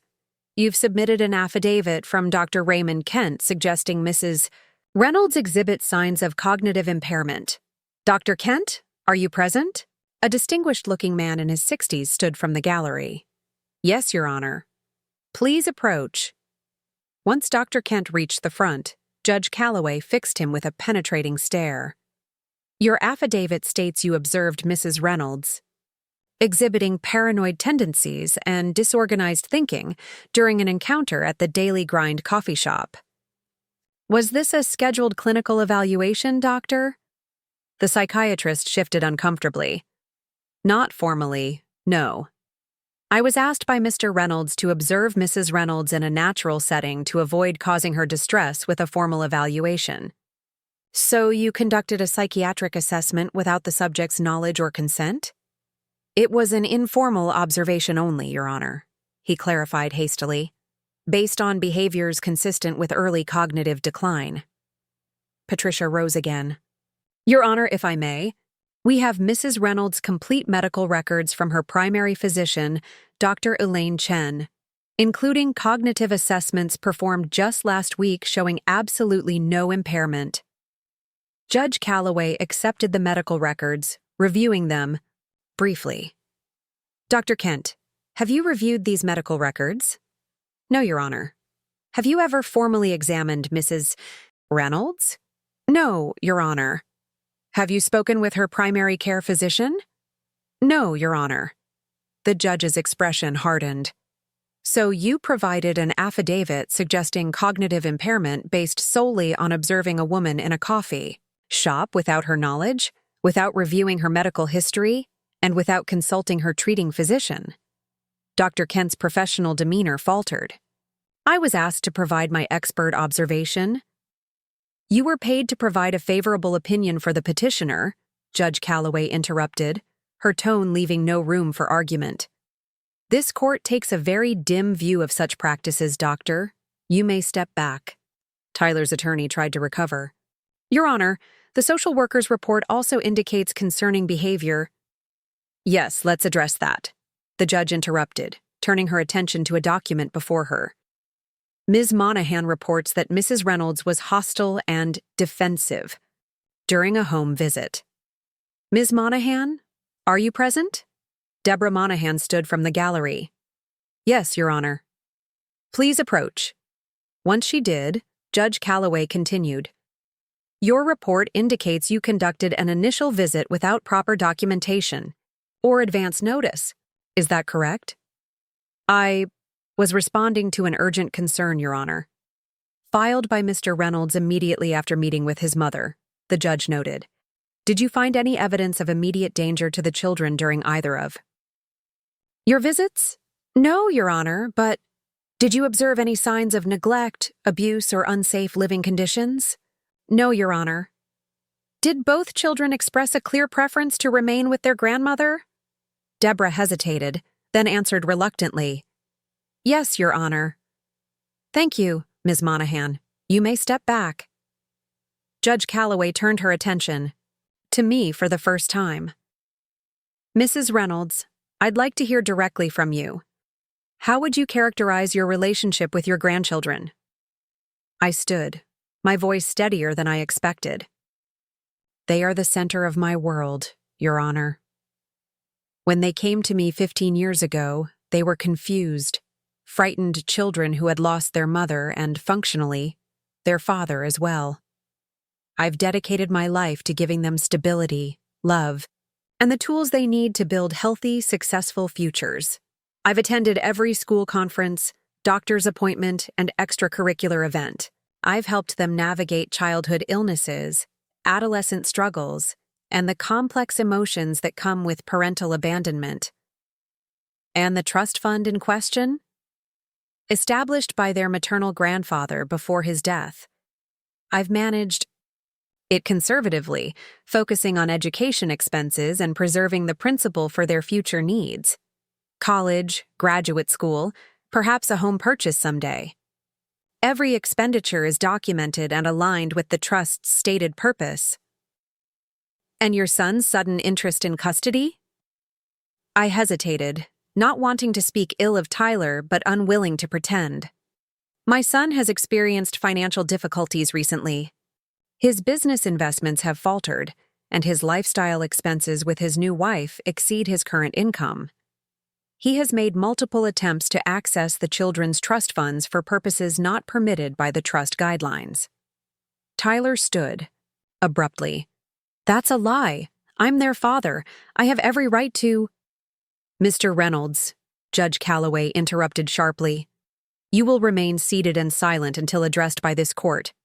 Outbursts will not be tolerated. Tyler subsided, his face flushed with anger. Vanessa reached forward to squeeze his shoulder, her perfect composure briefly cracking to reveal the tension beneath. Judge Calloway turned to Patricia. I understand. The children are present in the building? Yes, Your Honor, Patricia confirmed. They've both expressed a strong desire to speak with you. The judge nodded. I'll speak with them in chambers. This court will recess for 30 minutes. As the judge exited, Tyler leaned across the aisle toward me, his voice low and venomous. You've turned them against me, my own children. You did that yourself, I replied quietly. Every missed birthday, every broken promise, every time you chose something else over them. His face twisted with fury. When this is over, you'll never see them again. I'll make sure of it. Patricia placed a restraining hand on my arm. Don't engage, Maggie. It's what he wants, to provoke you into an emotional response. I nodded, taking a deep breath to steady myself. The next 30 minutes stretched interminably as we waited for the judge to finish speaking with Emma and Noah. I couldn't help, wondering what they were saying, whether they felt intimidated by the formal setting, whether their loyalty to me might be competing with their natural desire for their father's approval. Finally, Judge Calloway returned. Both children followed her into the courtroom, briefly meeting my eyes before taking seats in the gallery. Emma's expression was determined, Noah's anxious but resolute. They sat neither on my side nor Tyler's, but in a middle row, together against the world as they had been for 15 years. Having reviewed all submitted documentation and spoken with Emma and Noah Reynolds, I'm prepared to rule on this emergency petition, Judge Calloway announced. First, regarding the allegations of cognitive impairment, I find no credible evidence supporting this claim. The observation-only assessment by Dr. Kent is dismissed as procedurally improper and potentially unethical. Tyler's attorney started to object, but the judge held up her hand to silence him. Second, regarding allegations of financial impropriety, I find no evidence that Mrs. Reynolds has mismanaged the children's trust. On the contrary, the documentation shows prudent stewardship aligned with the trust's stated purposes. However, there is concerning evidence that Mr. Reynolds has attempted to access these funds for unauthorized purposes. Tyler's face darkened while Vanessa shifted uncomfortably beside him. Third, regarding the home environment provided by Mrs. Reynolds, both children have testified convincingly about the stability, support, and appropriate care they have received for 15 years. They have also expressed, in the strongest possible terms, their preference to remain in their grandmother's custody. Judge Calloway paused, looking directly at Tyler. Mr. Reynolds, while I appreciate that you may have genuine desire to reconnect with your children, the timing and nature of this petition raise serious concerns about your motivations. Emergency custody is reserved for situations of imminent danger, which is plainly not the case here. Your petition for emergency custody is therefore denied. Relief flooded through me, my knees weakening so suddenly that I had to grip the table for support. Patricia squeezed my arm reassuringly. But the judge wasn't finished. However, I do recognize that as the biological father, Mr. Reynolds has certain parental rights that should be respected. Therefore, I am ordering the following. Mrs. Reynolds will retain primary physical custody of both children. Mr. Reynolds will be granted visitation rights consisting of 1 weekend per month and 1 dinner per week, to be scheduled with consideration for the children's academic and extracurricular commitments. She turned to address me. Mrs. Reynolds, you will continue as co-trustee of the Children's Trust, with all major financial decisions requiring documented agreement between both trustees. Additionally, I am appointing Ms. Gabriela Ortiz as guardian ad litem to conduct a thorough evaluation of this case and make recommendations regarding long-term custody arrangements, particularly for Noah, who remains a minor for several more years. Judge Calloway addressed the entire courtroom. Let me be absolutely clear. This court's primary concern is the well-being of these children. Any evidence of attempts to manipulate them, alienate them from either family member, or misuse their financial resources will be viewed extremely seriously. A full hearing will be scheduled in 90 days to review the guardian ad litem's findings and make permanent custody determinations. With a final tap of her gavel, the hearing concluded. Emma and Noah immediately rushed to my side, enveloping me in fierce hugs. We told her everything, Grandma, Noah whispered. About Dad always canceling, about how he only got interested when he found out how much money was in the trust. You were so brave, I told them both, holding them tightly. Both of you. Over Emma's shoulder, I caught sight of Tyler and Vanessa, heads bent in tense conversation with their attorney. Tyler looked up, meeting my eyes with a gaze so cold it sent a shiver down my spine. This battle wasn't over, not by a long shot. The emergency petition had failed, but he would regroup, strategize, find another angle of attack. Patricia joined our huddle, her expression cautiously optimistic. This is a good outcome for today, but stay vigilant. The guardian ad litem appointment is actually helpful for us. It means another set of objective eyes evaluating the situation. What happens now? Emma asked. Now we document everything, Patricia advised. Every interaction with your father, every visitation, every conversation about the trust. We create an irrefutable record of his true priorities. Noah nodded solemnly. I'll keep my recording app ready. Just be careful. I cautioned. Your father will be on guard now. He knows you're not as malleable as he hoped. As we gathered our belongings to leave, Tyler approached, his attorney hovering anxiously behind him. His public mask was back. In place, voice pitched to carry just far enough for nearby court personnel to overhear. I hope we can move forward amicably, Mom, he said with artificial warmth. For the children's sake. I met his gaze steadily. I've always wanted what's best for them, Tyler. That hasn't changed. Then I'll see you all for dinner next week, he continued smoothly. Wednesday works best for our schedule. Emma stiffened, beside me. I have art studio that night. It's my college portfolio preparation course. Surely you can miss one class for family dinner, Tyler insisted, his smile tightening. My education is important, Emma replied coolly. Just like the trust fund is supposed to be for our education. Remember? Tyler's facade cracked momentarily before he regained control. Thursday, then. Thursday works, I confirmed, placing a steadying hand on Emma's back. We'll see you at 7. As Tyler and Vanessa departed, Noah released a shaky breath. He's still going to try to take us away, isn't he? He's going to try, I acknowledged. But we're prepared now. No more surprises. The drive home passed in contemplative silence, each of us processing the events of the day. When we arrived, I was surprised to find Martha from next door waiting, on our porch with a large casserole dish. Thought you might not feel like cooking tonight, she said warmly. How did it go? We won round 1, I told her, managing a tired smile. But there's more to come. Martha nodded understanding. Well, you've got friends in your corner. The whole neighborhood's talking about Tyler's antics. Nobody's buying his concerned father routine. Her support warmed me, a reminder that we weren't facing this alone. The community we'd built over 15 years, neighbors, teachers, friends, was part of our strength.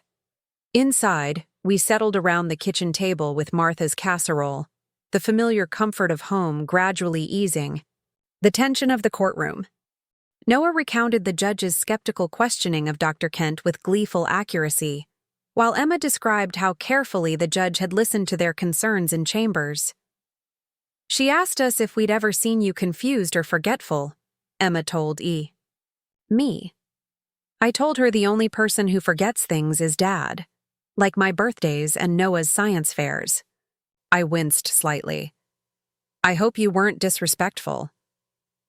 Just honest, Emma assured me. She wanted to know if we felt pressured by you to reject Dad. I told her you've always encouraged us to have a relationship with him, even when he didn't. Deserve it. Noah played with his food thoughtfully. The judge asked me if I understood what a trust fund was and if you'd ever explained it to me. I told her you'd always been transparent about it, that it was for our education and future, not for vacations or fancy cars. Good, I said simply. Honesty is always the best approach. After dinner, as the emotional exhaustion of the day caught up with us, Emma and Noah retreated to their rooms for some much-needed solitude. I sat alone on the back porch, watching the last light fade over the lake, trying to process everything that had happened. A text message interrupted my reflection. This isn't over. You've humiliated me in court, but you won't keep my children or their money from me. Enjoy your temporary victory. Tyler, of course. I didn't bother responding, simply took a screenshot for Patricia and our growing evidence file. His anger was predictable. Tyler had never handled defeat gracefully, even as a child. But the naked reference to their money confirmed what we already knew. This had never been about the children's welfare. The next morning brought a certified letter from James Whitfield, Tyler's attorney. Inside was a formal request for complete trust fund documentation, investment records, and expenditure reports for the past 5 years. It was clearly a fishing expedition, looking for any minor discrepancy they could exploit in the next hearing. I called Patricia immediately. They're going after the trust administration angle hard. As expected, she replied calmly. It's their strongest potential argument now that the cognitive impairment claim has been discredited. Do you have comprehensive records? Everything, I assured her. Every expenditure documented, every investment decision explained. I've been managing these funds as if I knew this day would come. Good. Let's compile everything for the Guardian ad litem's review. Complete transparency is our best strategy. The Guardian ad litem, Gabriela Ortiz, called that afternoon to schedule her initial interviews. Her voice was warm but professionally neutral. I'll need to speak with everyone involved. You, the children, Mr. Reynolds and his wife, as well as collateral contacts like teachers, neighbors, anyone who can provide insight into the children's situation. Of course, I agreed readily. We want what's best for Emma and Noah. That's what I'm here to determine, Ms. Ortiz replied, without bias or preconception. Her first visit was scheduled for the following week, giving us time to prepare the house and gather additional documentation. I was carefully organizing medical records when Emma appeared in the doorway of my home office, her expression troubled. Dad's been texting me, she said, holding out her phone. A lot. I scanned the messages, my concern growing with each. 1. Your grandmother is only fighting this because she doesn't want to lose control. She's always been controlling, even when I was growing up. Once you're living with us, you'll have real freedom. Vanessa and I believe in letting young adults make their own choices. I can get you into a better art program than the one you're in. I have connections your grandmother doesn't. And finally, the most concerning. If you help convince Noah that living with us is better, I'll make sure you have access to your portion of the trust fund early. You shouldn't have to wait until 21 for what's rightfully yours. Have you responded? I asked, keeping my voice carefully neutral. Emma shook her head. I didn't know what to say. He's lying about you, and I'm pretty sure offering me trust money to manipulate Noah is illegal. It is, I confirmed, taking a screenshot of the messages. This is exactly what the judge warned against, using the children as pawns. We need to send these to Patricia immediately. Emma bit her lip anxiously. Will this help our case? Absolutely. It proves exactly what we've been saying about his motivations. I handed her phone back, then hesitated. Emma, you know that whatever the courts decide, whatever your father promises or threatens, you always have choices. Your voice matters. She nodded, her expression resolute beyond her years. I know, and I choose you, Grandma. I always will. The following days settled into a strange new rhythm. We prepared for Gabriela Ortiz's visit with the same care we'd approach any important guest. Cleaning the house, gathering documents, ensuring Emma and Noah felt comfortable and unpressured about the upcoming interviews. I reminded them repeatedly, just be honest. Don't exaggerate or minimize anything. Ms. Ortiz is trained to see through manipulation from any side. Tyler, meanwhile, launched a charm offensive in the community. He joined the Parents Association at Noah's school, made a substantial donation to Emma's art program, and began cultivating relationships with their teachers and counselors.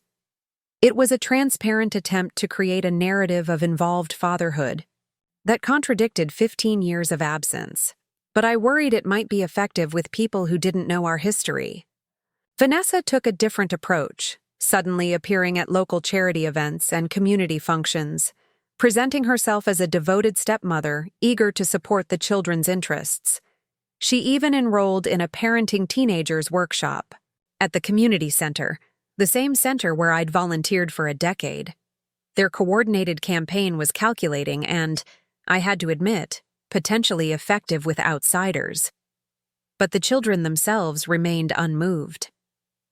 Dad invited me to play golf with him and some business associates, Noah reported with air quotes and an eye roll. When I told him I don't play golf and have debate team practice anyway, he offered to buy me professional lessons and said debate was unlikely to advance my future career prospects. Emma had similar experiences.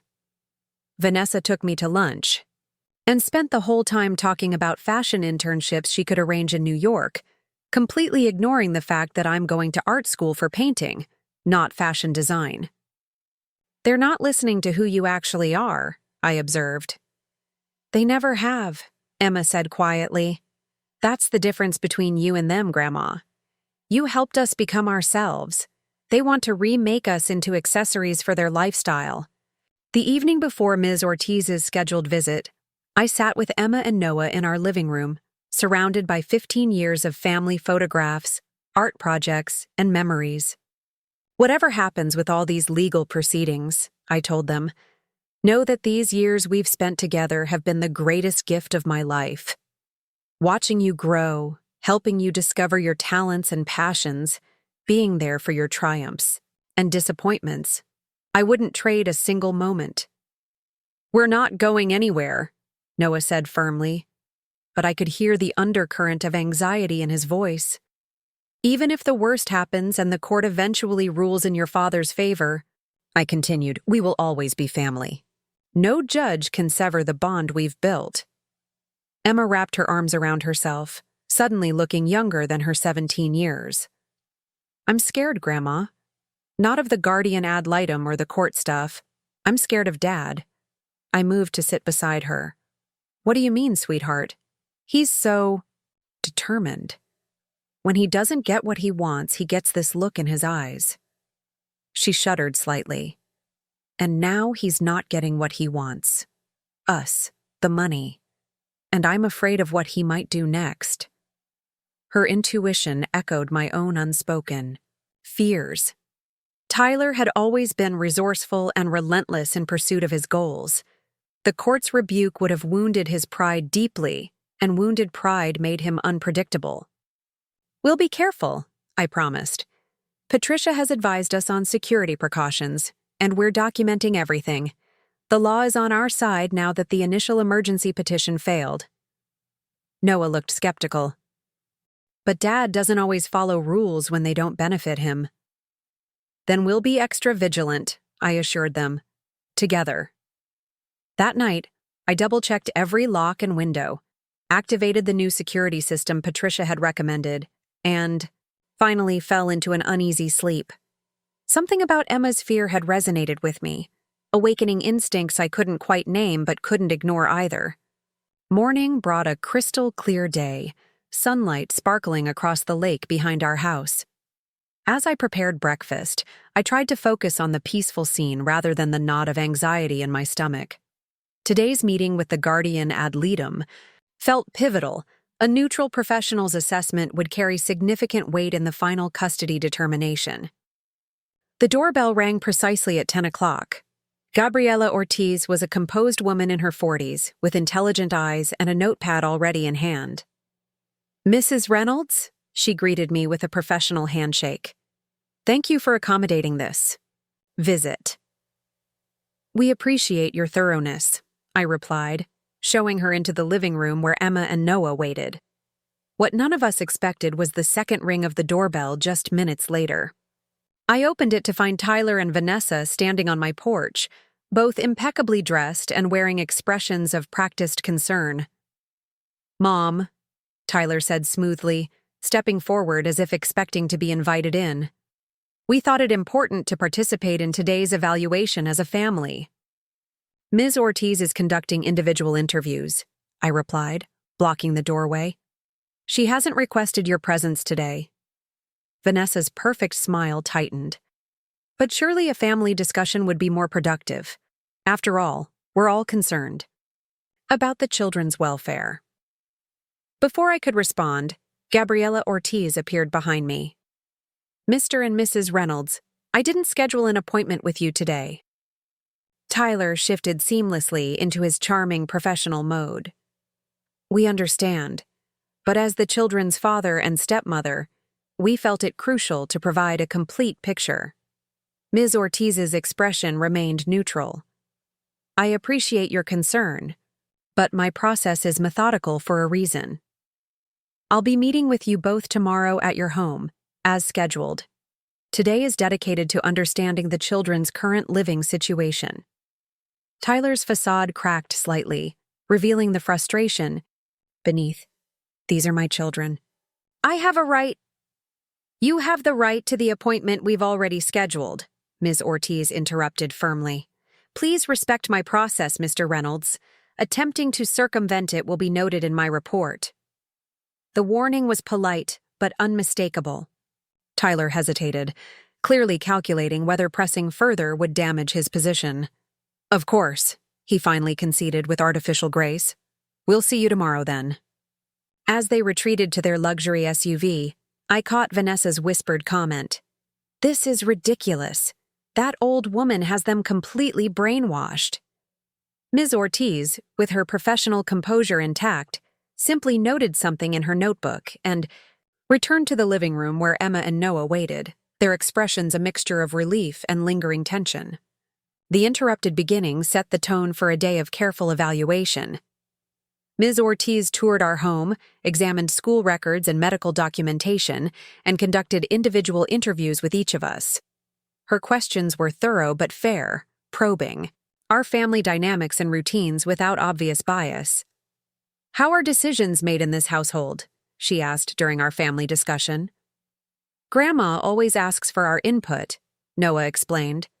Like when I wanted to switch from soccer to debate team, she asked questions to make sure I understood what I was giving up, but ultimately supported my choice.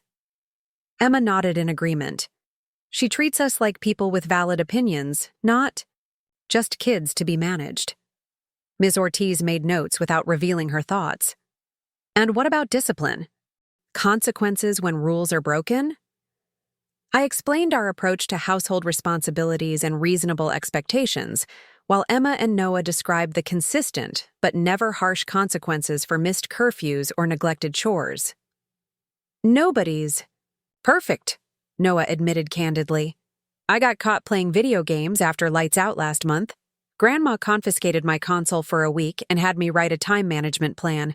It was fair. By late afternoon, Ms. Ortiz had filled several pages with notes. Before leaving, she sat with us in the kitchen, her expression thoughtful. I want to thank you all for your candor today, she said. Tomorrow I'll be visiting Mr. Reynolds' home and speaking with him and his wife. After that, I'll be contacting teachers, neighbors, and other relevant individuals to complete my assessment. When will you make your recommendation to the court? I asked. I typically require 4 to 6 weeks of observation and information gathering, she explained. This isn't a process that should be rushed if we want to determine what truly serves these young people's best interests. As she prepared to leave, Ms. Ortiz addressed Emma and Noah directly. Is there anything else you'd like me to know that we haven't covered today? The siblings exchanged glances before Emma spoke. Just that this is our home. Not just the house, but being with Grandma. She's been our real parent since we were little kids. Dad showing up now doesn't change that. Ms. Ortiz nodded without commenting. I'll be in touch to schedule follow-up meetings. After she left, a tentative optimism settled over us.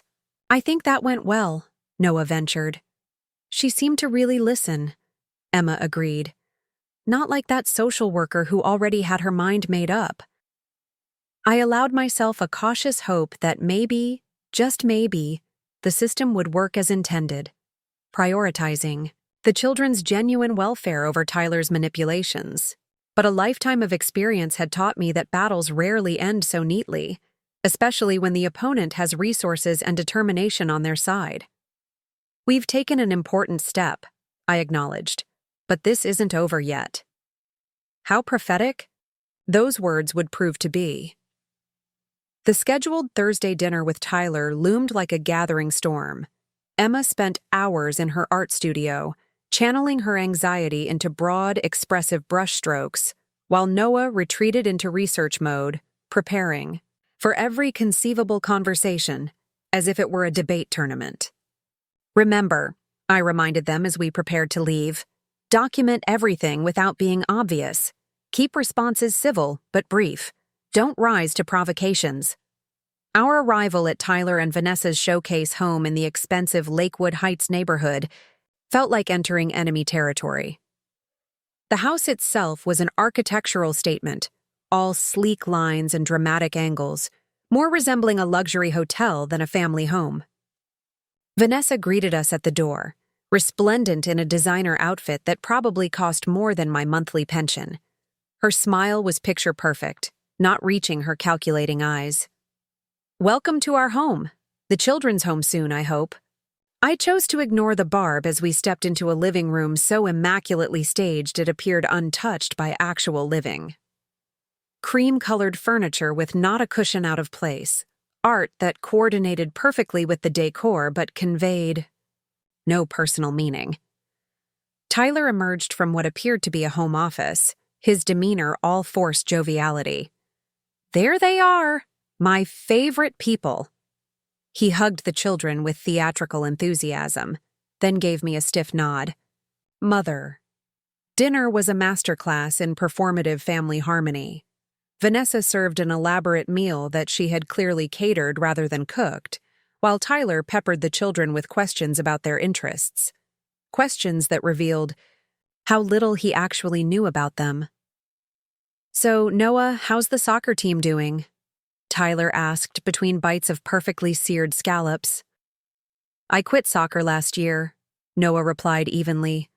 "I'm captain of the debate team now." Right, Tyler. "Recovered quickly. Debate. That's great too.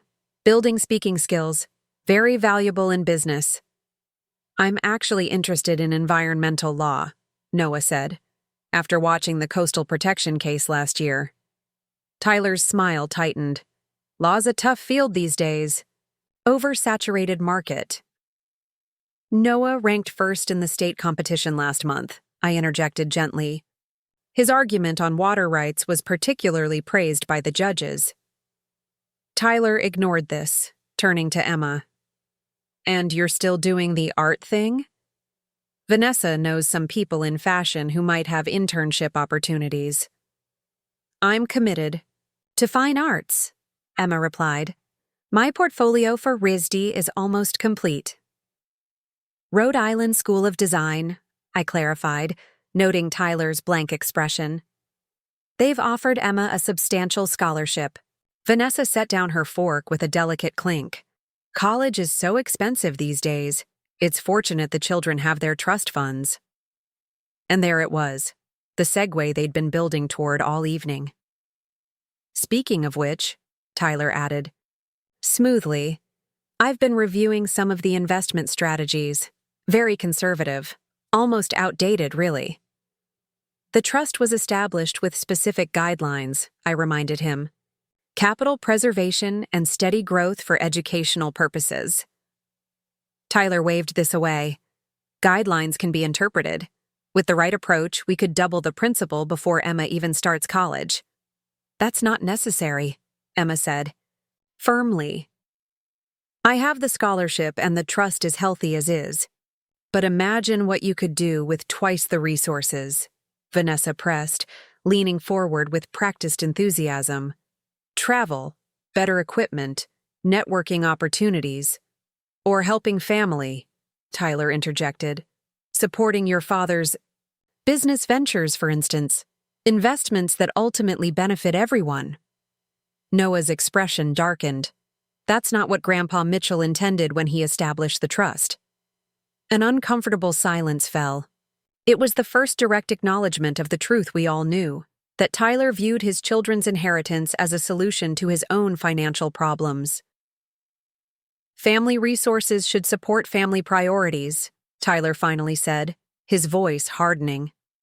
"And as your father, my priorities should carry weight." "Even though you've been absent for 15 years?" Emma asked quietly. Tyler's facade cracked, revealing the anger beneath. "I provided financially. I maintained contact. Just because I wasn't changing diapers and attending school plays doesn't mean I wasn't a father." "A father is more than a signature on a check," Noah said, his voice steady despite his trembling hands. Vanessa intervened, clearly sensing the conversation spiraling away from their script. "Let's not dwell on the past. We're looking toward the future now, a future where we're all together as a proper family." The remainder of the dinner proceeded.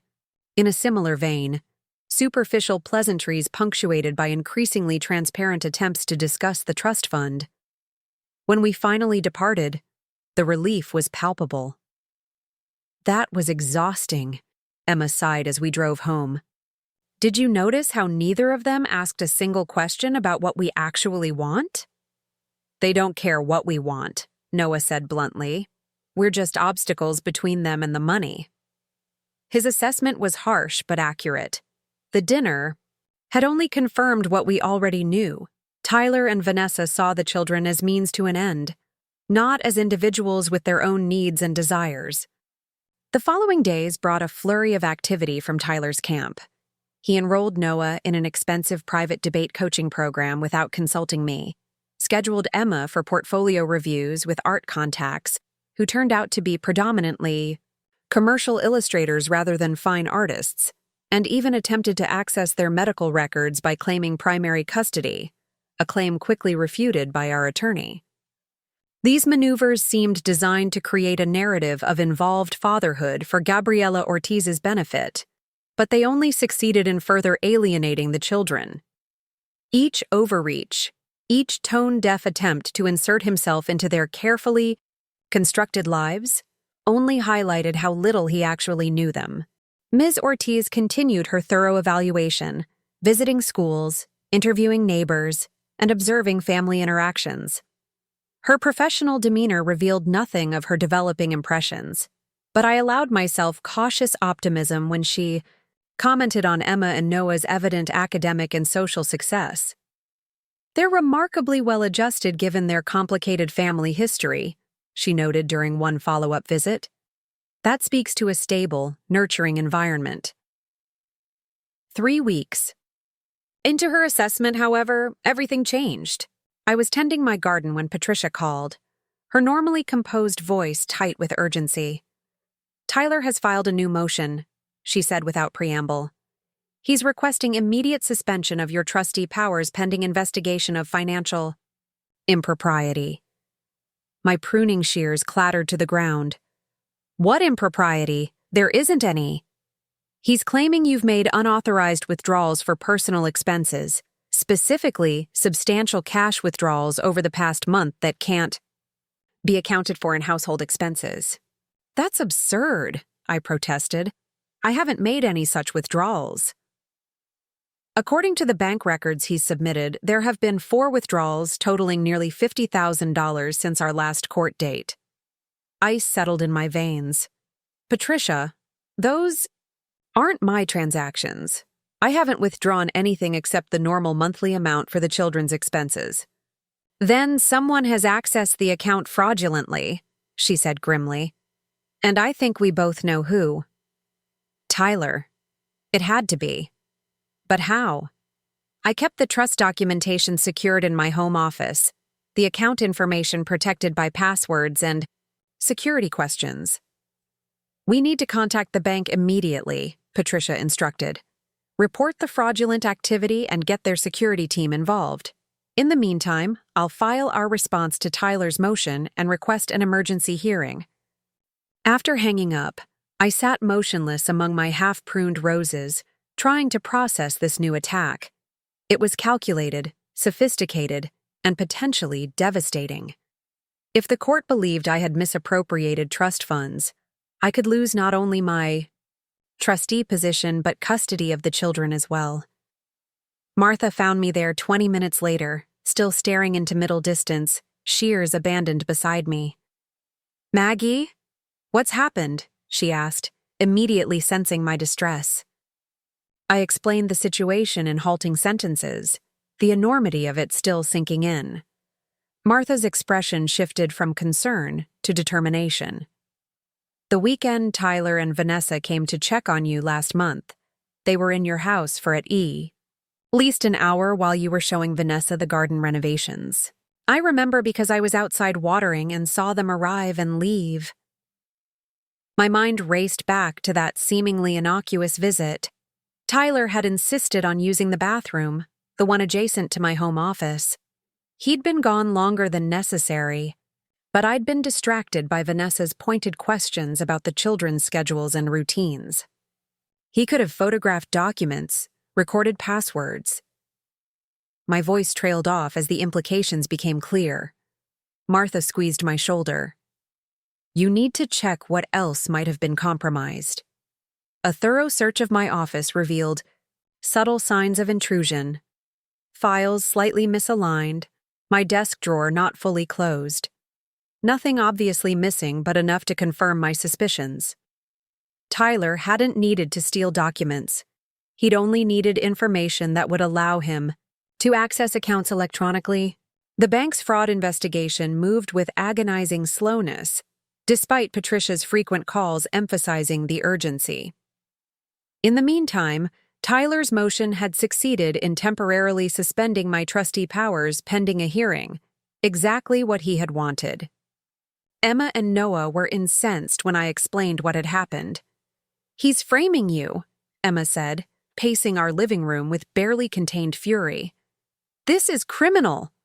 It's calculated, Noah added, his analytical mind already processing implications. He knew a direct custody challenge would fail after the last hearing, so he's attacking your financial trustworthiness instead. I tried to project calm I didn't feel. The truth will come out. The bank will trace the fraudulent transactions. But in the meantime, he controls our trust, Emma pointed out bitterly. And the court might think you're irresponsible or worse. She was right. The damage was already done in terms of perception. Even if the fraud was eventually proven, the shadow of suspicion might linger long enough to influence the final custody determination. That night, after the children had gone to bed, I sat at my kitchen table with a cup of tea gone cold, turning over options in my mind. The legal system would eventually vindicate me, but eventually might be too late. Tyler would use his temporary financial control to his advantage, perhaps irrevocably. The solution, when it came to me, was breathtakingly simple. So simple I almost dismissed it immediately. But the more I considered it, the more right it felt. The next morning I called Emma and Noah to the kitchen table. I need to discuss something important with you both, I began, my decision crystallizing as I spoke. Your father is desperate to control your trust fund, and he'll use any means necessary to achieve that goal. They nodded, their expressions solemn. The simplest way to remove that motivation, I continued, is to remove the prize. Emma's brow furrowed. What do you mean? I mean, we approach the court with a proposal to restructure the trust. The funds would be placed under the exclusive control of a neutral third party, a professional fiduciary institution with no connection to either me or your father. Neither of us would have access or control until you reach the designated ages for distribution. Noah sat up straighter. You'd give up being trustee? Yes, I said simply, because this isn't about control for me. It's about protecting your future security. Emma studied my face. Dad would never agree to that. He'd lose all access. Exactly, which is why the proposal itself will reveal his true motivations. If he fights it, he confirms this was never about your welfare. Noah's expression shifted from confusion to understanding. It's a test he can't pass if his intentions are what we think they are. And the judge would see that, Emma realized, a smile slowly spreading across her face. Patricia was initially skeptical when I called to propose the strategy. You'd be relinquishing significant authority, Maggie, authority that the children's grandfather intended you to have. Mitchell intended the money to secure his grandchildren's future, I countered. That's all I care about. My ego isn't involved. After consideration, she agreed it might be our strongest move. It creates a clear moral contrast. If Tyler opposes a solution that objectively protects the children's interests while removing any question of impropriety from either side, his true motivations become transparent. The emergency hearing regarding the alleged financial impropriety was scheduled for the following week. We arrived prepared with bank documentation, showing the beginning stages of their fraud investigation, affidavits from Martha and others regarding Tyler and Vanessa's suspicious visit, and our proposal for restructuring the trust. Tyler appeared confident when proceedings began, certain his manufactured evidence had secured him the advantage. That confidence visibly faltered when Patricia presented our proposed solution. Mrs. Reynolds is willing to relinquish her trustee position entirely, Patricia explained to Judge Calloway. She proposes placing the trust under the management of First Federal Trust Services, a respected institution with no connection to either party, until the beneficiaries reach the specified ages for distribution. Judge Calloway raised an eyebrow. An interesting proposal. Mr. Whitfield, what is your client's position on this solution? Tyler conferred urgently with his attorney, his expression growing increasingly agitated. Finally, Mr. Whitfield stood. Your Honor, we appreciate Mrs. Reynolds' proposal, but my client believes that as the children's father, he has both the right and responsibility to oversee their financial interests directly. Even though Mrs. Reynolds has proposed a solution that would remove any possibility of impropriety from either party, the judge pressed. The impropriety has already occurred, Whitfield insisted. The missing funds are being investigated as fraudulent transactions, Patricia interjected. Transactions that coincide suspiciously with Mr. Reynolds gaining access to Mrs. Reynolds's home office. Judge Calloway's expression hardened as she looked at Tyler. Mr. Reynolds, your refusal to accept this reasonable proposal raises serious questions about your motivations. If your primary concern is your children's financial security, rather than your personal access to their funds, why would you object? Tyler's composure cracked. Those are my children. That money should remain in the family, under family control. The money was designated for your children's future by their maternal grandfather, Judge Calloway reminded him coldly. It is not a family asset for general use. The remainder of the hearing revealed the extent of Tyler's miscalculation. The bank's preliminary investigation had already flagged the suspicious withdrawals as originating from an IP address linked to Tyler's home network. His elaborate scheme to discredit me had instead exposed his own deception. Judge Calloway's ruling was decisive. Not only did she accept our proposal to transfer the trust to professional management, but she also referred Tyler's actions to the district attorney for potential criminal charges related to fraud and financial exploitation. Furthermore, she concluded, in light of these revelations about Mr. Reynolds's character and intentions, I am ruling that Mrs. Reynolds shall retain full physical and legal custody of Noah until he reaches majority. Mr. Reynolds's visitation rights will be suspended pending the outcome of the criminal investigation. As we left the courtroom, Emma and Noah walking tall beside me, I felt a weight lift that I hadn't even realized I'd been carrying. The road ahead still held challenges. Tyler would likely fight the criminal charges, perhaps even attempt to rehabilitate his image and relationship with the children someday. But the immediate threat had passed. He never really saw us, did he? Noah asked quietly as we drove home. Just what we represented. Some people struggle to see beyond their own needs, I replied carefully. Your father has always been one of them. I used to dream about him suddenly becoming a real dad, Emma admitted.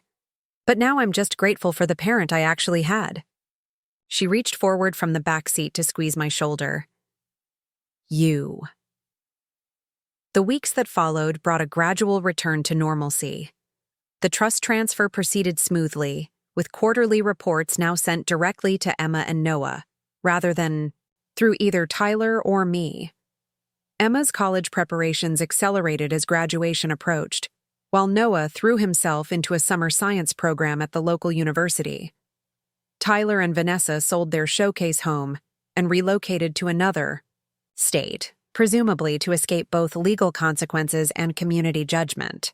The last we heard, through Patricia's legal channels, they had separated amid financial difficulties. One evening, as summer faded toward autumn, I sat on our dock watching the sunset paint the lake in shades of amber and rose. Emma joined me, sketchbook in hand as always.